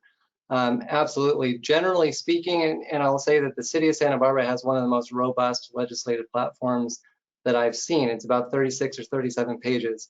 So just about, well, I wouldn't say just about every issue, but a large majority of issues that are reflected by any number of bills, these 2,500 bills that come up, are in some way or another usually addressed by the legislative platform. All that means is that the platform that council's approved, the mayor has the ability to write a letter. We can do that quickly. It doesn't mean, though, to your point, that there are some pieces of legislation that, even though they're addressed by the legislative platform, even though the mayor has the ability to write a letter, because the full council has empowered her to do that, cannot be brought forward for a more robust, high profile discussion because of the gravity of these bills. So absolutely. Councilmember Sneddon, to your point, I would be glad to give you the language out of the platform related to the bills that you mentioned. I can send that to you, and I can send that to the committee, because most of these, all the ones about local control are certainly covered. And I'll put that together for this entire committee, but anything you want to refer to the full council for bigger discussions, absolutely your prerogative. Thank you, Mr. Ford. So I'm going to go to my colleagues now, and one is, if you could answer how often, I assume we want to meet more than once a year, and so how often do we think we want to meet? Is it quarterly or so, or another number? And then two, Mr. Ford, if you could pull up the slide with the slide with, so I just want to go over it. If you could, I want to get some answers from, I'd like your input on these bills, and then the others referring to council, and then also what we want to have at the council meeting as well, because I'd like to include some of these other bills as well. So, so first is how often should we meet, and then these three bills, and then also, I should go to the next slide, Mr. Ford. And then with SB 9 and 10 in particular, because they are already so high profile, consider that we could send a letter now in opposition to those based on our legislative platform, but also refer that to the council as well for the full discussion. And so at this point, I would, with the questions on SB 9 and 10, how often we meet, and then other items that we'd like to have at the council meeting. And Mr. Mullix, you had a question? So your hand. Yeah, I just wanted to make a quick point. First of all, I was very impressed by the comments from your community members, very articulate, very educated. And it really goes to show, one thing I would encourage all of them to do is also write a letter or a phone call to their assembly member and their senator. Very, very articulate responses by your community. Another thing is, again, I know all those the groups that you have a very engaged community. I know they mostly want to hear from the council members. If anyone ever wants to hear from a state perspective with the league, I would be happy and welcome the opportunity to talk to any of the local groups as well. And finally, with figuring out how many times to meet, I can also give you some deadlines and when there will be some high activity moments that would be beneficial to, I think, not only your council, but your community to set the stage for, again, like in August is when the home stretch of the final of the session ends. And perhaps you want to have some sort of forum right before that so we can set the stage. The bill, as you pointed out, it's hard to winnow down 2,600 bills. By then, there will be definitely high priority bills that you can definitely focus on and more, and we'll have more requests and ability to either support or oppose those bills. So, and I can work with you Chairman Friedman and Matt to coordinate on those dates. And Councilmember Sned and I'll be happy to work with Matt and Eric as well to, I wrote down all those bills to address some of that and do everything I can, but very impressed by the comments by the committee, and I'll be happy to give you some dates that might be strategic dates to hold future meetings. Great, thank you, Mr. Malik. So we're going to go now. I had a feeling that you were going to help us on the timeline there. So now we're in council deliberations. So you're free to turn your camera off, Mr. Molnix, and if there's any questions, I'll pop back on for you. So I'll turn it on over to Councilmember Sned. Thank you, Chair Friedman, and thank you, Mr. Molinak. So I think that's a really great starting place. And as you mentioned, Chair Friedman, that you know, it's hard to know with so many bills where the starting place might be. And I think maybe in future you could poll council members and ledge committee members on, are there any bills in particular that you'd like us to consider? And especially because without a staff report, or, you know, I just learned this morning what the ones we would be talking about. And I thought, oh, but but I had other ones. So just for process, I think it would be a good idea to get polling of that. And then I'd like to make some recommendations at this time, and I don't know, maybe we'll discuss it and see if it's a formal motion or not, but I think some of these, even though they didn't make it onto the slide here, I think some of these we could, that match with our ledge platform, and we could write letters of support. I think it's a really good idea to be as vocal in our support of things that are really good for us as it is, you know, to really fight against things that aren't. In general, I agree in being pragmatic with amendments, but first I believe we should fight hard. And then because we fought hard, then request that, well, we didn't get what we wanted fighting hard, now could you please consider our amendments? I'm not really in favor of just going straight to the amendments because it might not be practical for the League of Cities to take it on, but I think it might be practical for our residents. And we have a lot of residents who care a lot about these issues and are articulate, as Mr. Molinek said, and will do letter writing campaigns and will really stand up, particularly in high fire areas where these would have really big impacts, and on hillsides.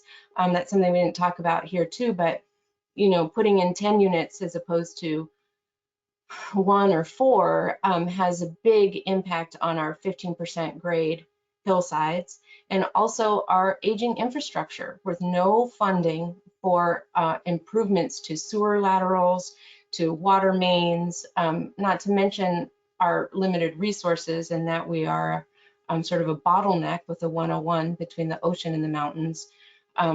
Really considerations of what that means for us as a community, I don't feel like have been considered here. So I just want to list my recommendations, and then if anybody else on the committee wants to join on any of those, then I think we could make it a motion, but I really want to list them out here.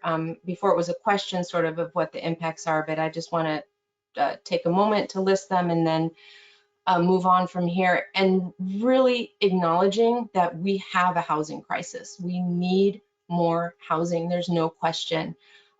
We have really worked hard to adjust our zoning and up zoning in some places to allow for ADUs, AUDs. We're considering other options too. And, you know, if you just start piling all of these on, eventually they're going to be done, and it will be overnight that developers who have been owning properties outright, and there's a lot of good development that happens too, but these don't have inclusionary provisions, and we've spent so much time as a council prioritizing and saying, well, what's the limit of how much inclusionary?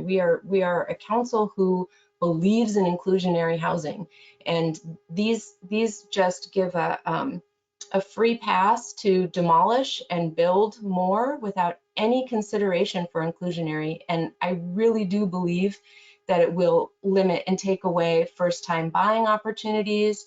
It will create a renter class that is in perpetuity, especially if we don't have inclusionary, and it isn't then a launching point to first time buying, and we have to be looking at the long-term financial health of our city and with younger people too. So I think we may disagree on council on which one of these go where, and I think we're all going to have our heart in the right places. But I think some of these will definitely need to go to council to have public input, to have chance for public comment, and for us to really be able to grapple with what the outcomes might be. Even though I know we all have a heart for housing for our community, some of these may be, I don't know, unforeseen consequences without inclusionary provisions. So I'm just going to list mine and then I'll be done. So I think with AB 571, and that's the one that has to do with density bonuses, I'd like to request staff do an analysis of the impacts or the comparison to our current AUD program, and what would that do? I mean, some of these may make our current programs that we're trying to do just null and void, and I'm not sure if this is one of those. So if that, there could be some analysis of that for AB 571. For ACA 7, also an analysis of how this impacts Santa Barbara in particular. This one is, again, overrides local control, and I'm not sure what the impacts to Santa Barbara would be, so that one, an analysis. SB 8, I think in our legislative platform, if it doesn't already say that that we are fans of relocation assistance or protected units from relocation and first offering to tenants who have been displaced, I mean, I would like to go ahead and say SB 8, that we are in opposition of SB 8 as well, but that might be one that needs to go to council. But I think it's right up there with 9 and 10. I don't think it should be separate from 9 and 10. SB 9, I agree, refer to council. SB 10, refer to council, although I'm prepared to give it all I've got to fight these. I think it should go to the public, and the public should have a chance to comment. SB 12, I think this is the one for wildfire zones and mitigation for them. I think we should support that. I think that could be in our, I think that's already, we could do that today, support SB 12. I think SB 15, a letter of support. This is the one where we can get instant rezoning for dead retail, and Sears, Macy's, Nordstrom, for housing, for affordable housing. And so, we could do our own development agreements, or we could really support this. And we have a lot that we might be trying to transition. So SB 15, I'd be in favor of a letter of support. SB 55, a letter of support. Again, this has to do with very high fire hazard zones, with the development prohibition in these areas, and supplemental height and density bonuses. I think that is one of the bills that really will affect us. And if we can't get high fire carve outs, then this supporting SB 55 could mitigate some of that disaster. I think that's what I'm going to say, disaster of what could happen there. SB 478, I think this is another one where city zoning, it overrides city zoning to demolish older areas, so in gentrification, and can create 3 to 10 unit apartments that are, quote, affordable by design. And we already, as a council, have rejected that concept with the AUD tweaks that we did, which were for inclusionary. So I would say that SB 478 is a big deal, and I would be prepared today to oppose it. And I'm not sure if anybody else is, but if not, then I think it should go to council. Anything that we're not in agreement today, I think should go to council to allow more public input. SB 621, we should support that. That's streamlining the conversion of motels and hotels. think it's a good idea to do that. I can think of many places that would be a higher and better use as housing than as a hotel, particularly older ones, upper state area. SB 678, I don't see any reason why we wouldn't support it. It's not a housing one, but it's unaccompanied women experiencing homelessness. And I think anything like that, and that would help us get funding to support vulnerable populations as well. And then the last one, SB 765, we absolutely should fight this one as well, or write a letter in opposition. This isn't, I'm sorry, I support this one. I'm sorry, for the setbacks of ADUs, and it's in line with what we already put in our local ordinances for setbacks for ADUs, and we want to hold on to that so that we're preserving some open space as well. And again, we worked through council. We did so much to make our own local ordinances for ADUs and for where we could build them and making them 2 stories and the setbacks, and so much consideration with our AIA partners, and a lot of consideration went into this and how it could work on a hillside, how it could work in downtown. And this one, it has to do with that cities couldn't override having a 4-foot spacing. So I would be in favor of SB 765.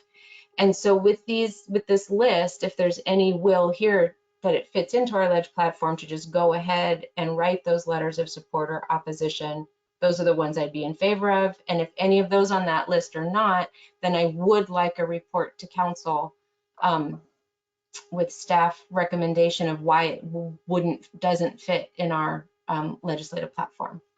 Thank you. Thank you, Councilmember Steddon. And as we can see, this is why this new format is we're working it out, but it's very informative, and I think there's a lot of bills here. So Councilmember Harmon, you're up. Thank you. 1 second.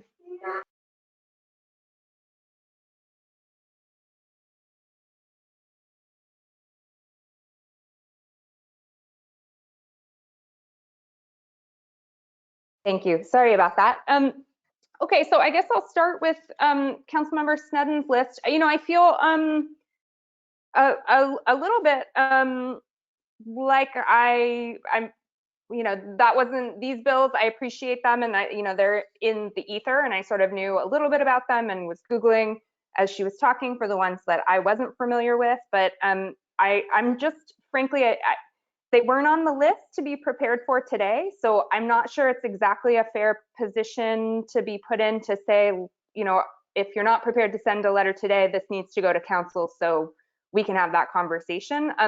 What I would like to see happen, and of course, Councilmember Sneddon, your description, a lot of them, if not all of them, sound like I would agree, but I'm, having not read them myself and going, or some of them anyway, and going only on what you're saying about 478, 621. I mean, it all sounds great, but I don't have that level of familiarity because they weren't on the list.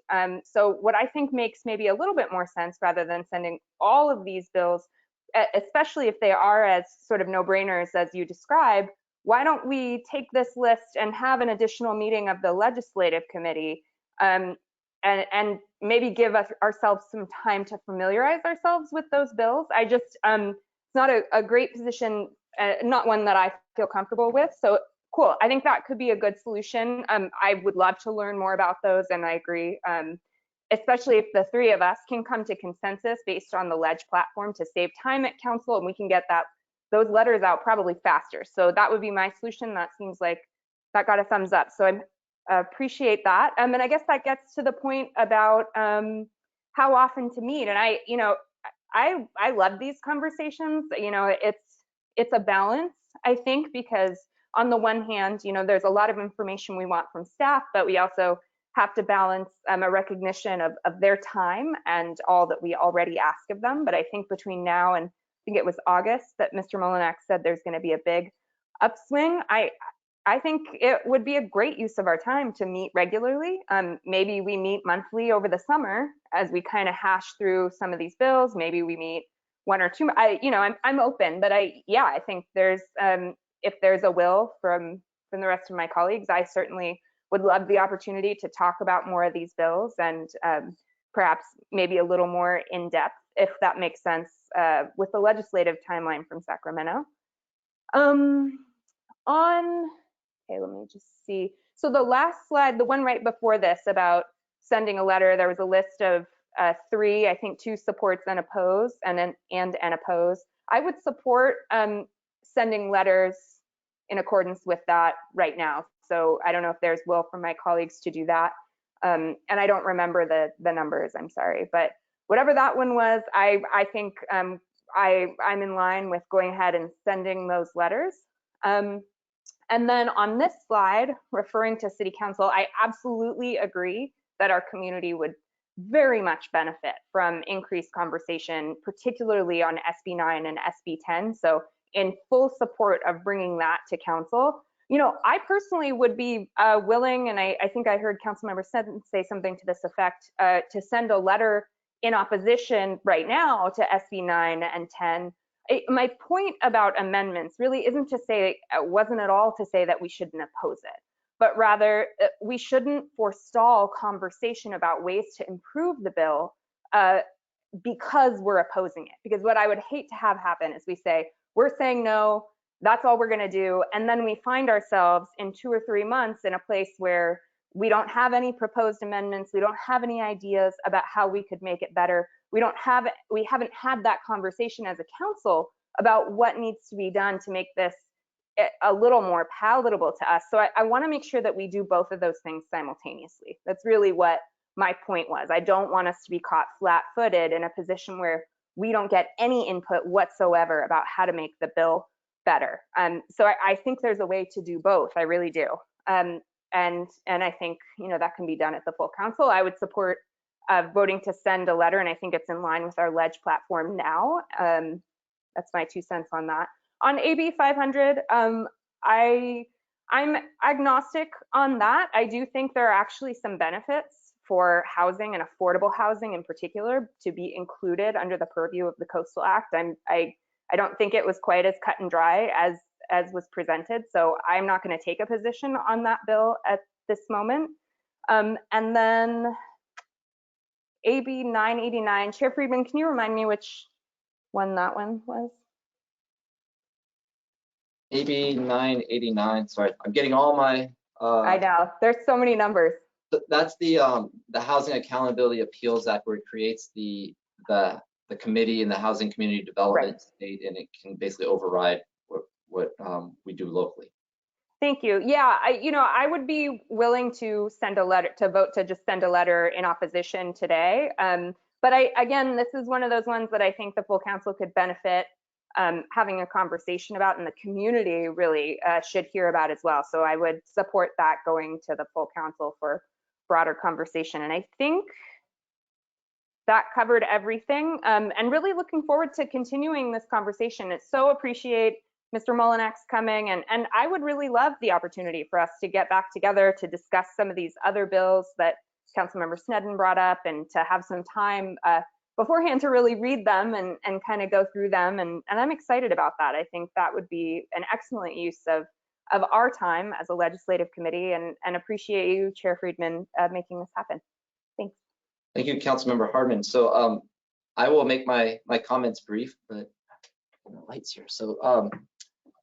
So I think we have a path forward, and I think it's going to actually benefit the legislative committee going into the future on just the formatting. So from what I'm hearing right now from my colleagues is that we want to have another meeting, and I'm going to suggest that Mr. Four, you and Mr. Molyneux, and happy to be part of that conversation, find out when the date that we really need to take some action by because of the state legislature timelines, and then work back from there that we want to have a council meeting prior to that so we could opine at the appropriate time. And then we need to have a legislative committee appropriately a time before that so we can vet all these bills. So the next step would be another legislative committee meeting, and then the council, and then those would get out in appropriate time for us to have an impact on the legislative process, which I believe Mr. Molinax said was sometime in August. So we'll refine that timeline. And then I am hearing that we want to look at most of these bills again. And so what I would suggest is we could have a small write-up on each of the bills that were mentioned today. We can include, I think, all that Councilmember Sten presented, as well as these bills here. This is for our next legislative committee meeting, probably about a month or so from now, or 6 weeks, or whenever we time that. And then also do the poll of if there are any additional bills that my colleagues would like to have included with that, so we could have that in there as well.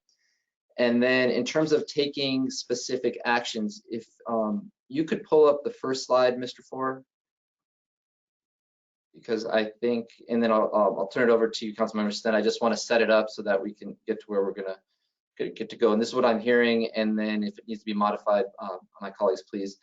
So recommend sending letters in support of SB1, AB 897, and in opposition to SB 556. And then if you could go to the next slide, Mr. Ford. And then so refer to council for further discussion. I think these 4 bills we could refer to council, but we could also, from what I'm hearing, we could send a letter of opposition to SB 9, SB 10, and AB 989 as a letter of opposition, but still refer those to the full council and on there, and we would get an update at our legislative committee meeting. And then I think that's what I wrote down for the letters. So it would be SB 910, AB 989 plus the original, the letters, and then these 3 in particular would still go to the full council, and then we would come back at our legislative meeting, and we would look at all these other bills plus any additional, and we would discuss those in depth, and then any additional ones that we would want to further move to council, we would do as well at that point. And are there any other letters of, I think those were the major ones. If there was anything that I'm missing, Councilmember Sten? Well, so will we meet in time to write further letters? It sounded like June was coming right up, and maybe Mr. Molinax could answer to that timeline. I think there's some that we should really be supporting today. And will we have another chance? And I guess I didn't know which ones were going to be on the list today. So I apologize, Councilmember Harmon. I had no list to go off of. I didn't know until this morning even which ones were going. I mean, I guess you knew. I don't know who knew which. I had no idea. Came out this morning when I received the.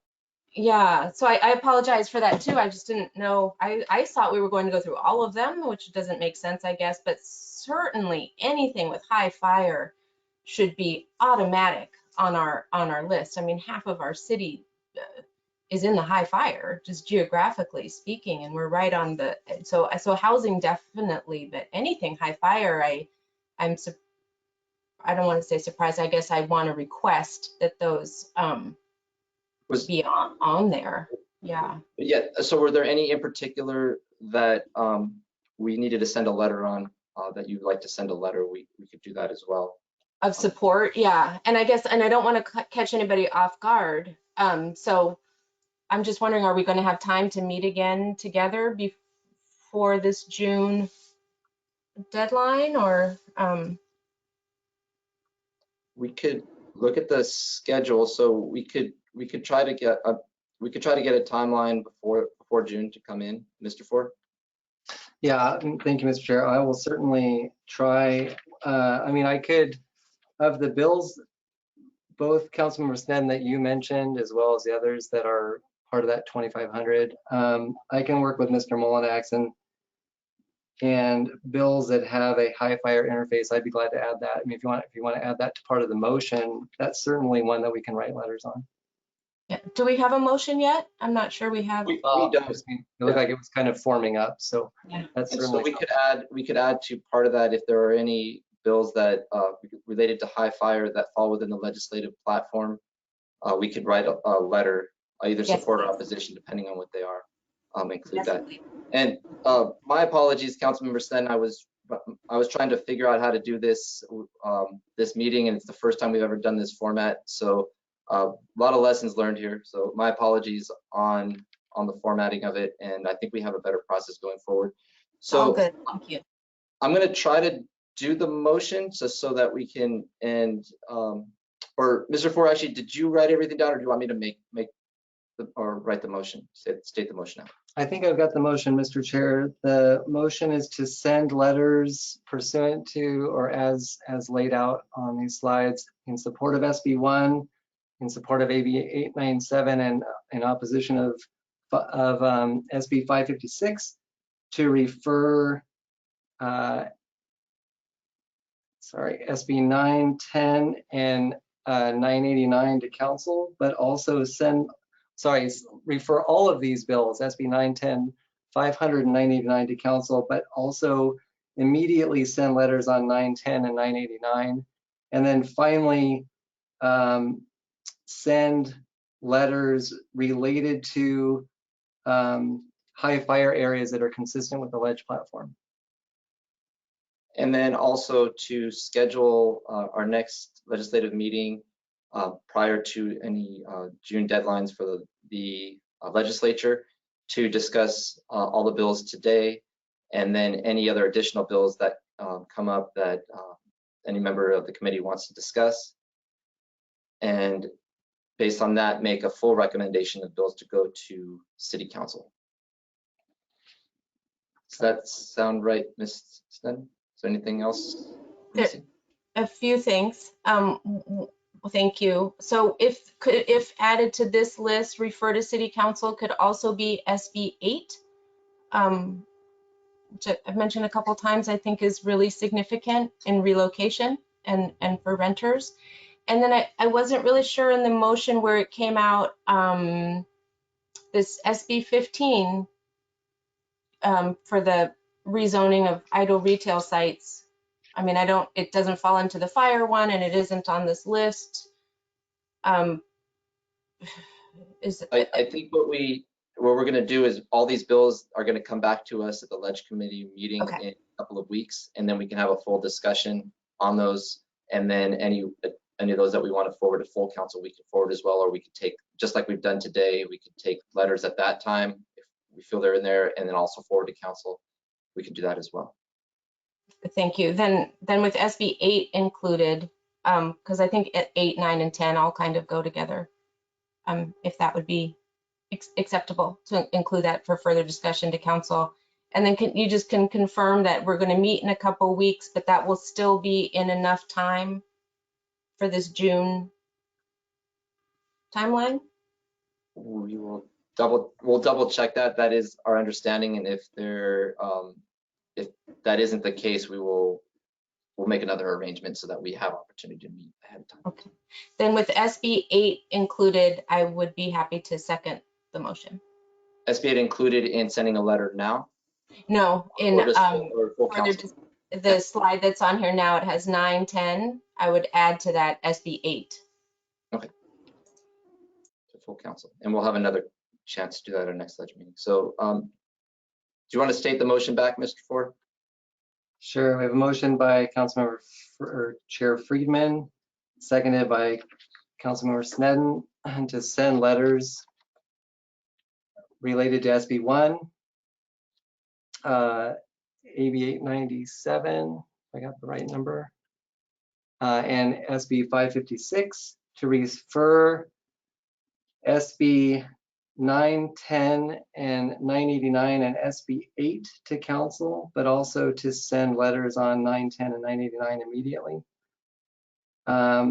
To include or to send letters related to high fire areas that are consistent with the ledge platform, to schedule the next meeting of the legislative platform prior to the June legislative deadline, and poll other council members for other priority legislation for referral to council for broader discussion.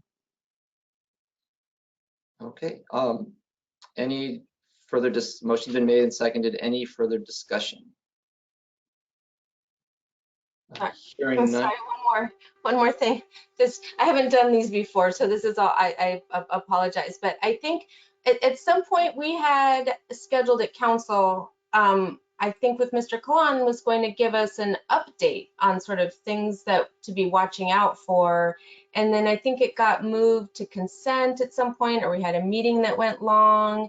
And then we never quite got that council presentation of sort of that overarching, maybe that's why we are here right now, not really being aware of all the different, but I just want to also put in just a comment that that is really valuable and that we shouldn't ever really forego those for full council. I can't remember the circumstances if it got moved and then consent and then we never actually had it.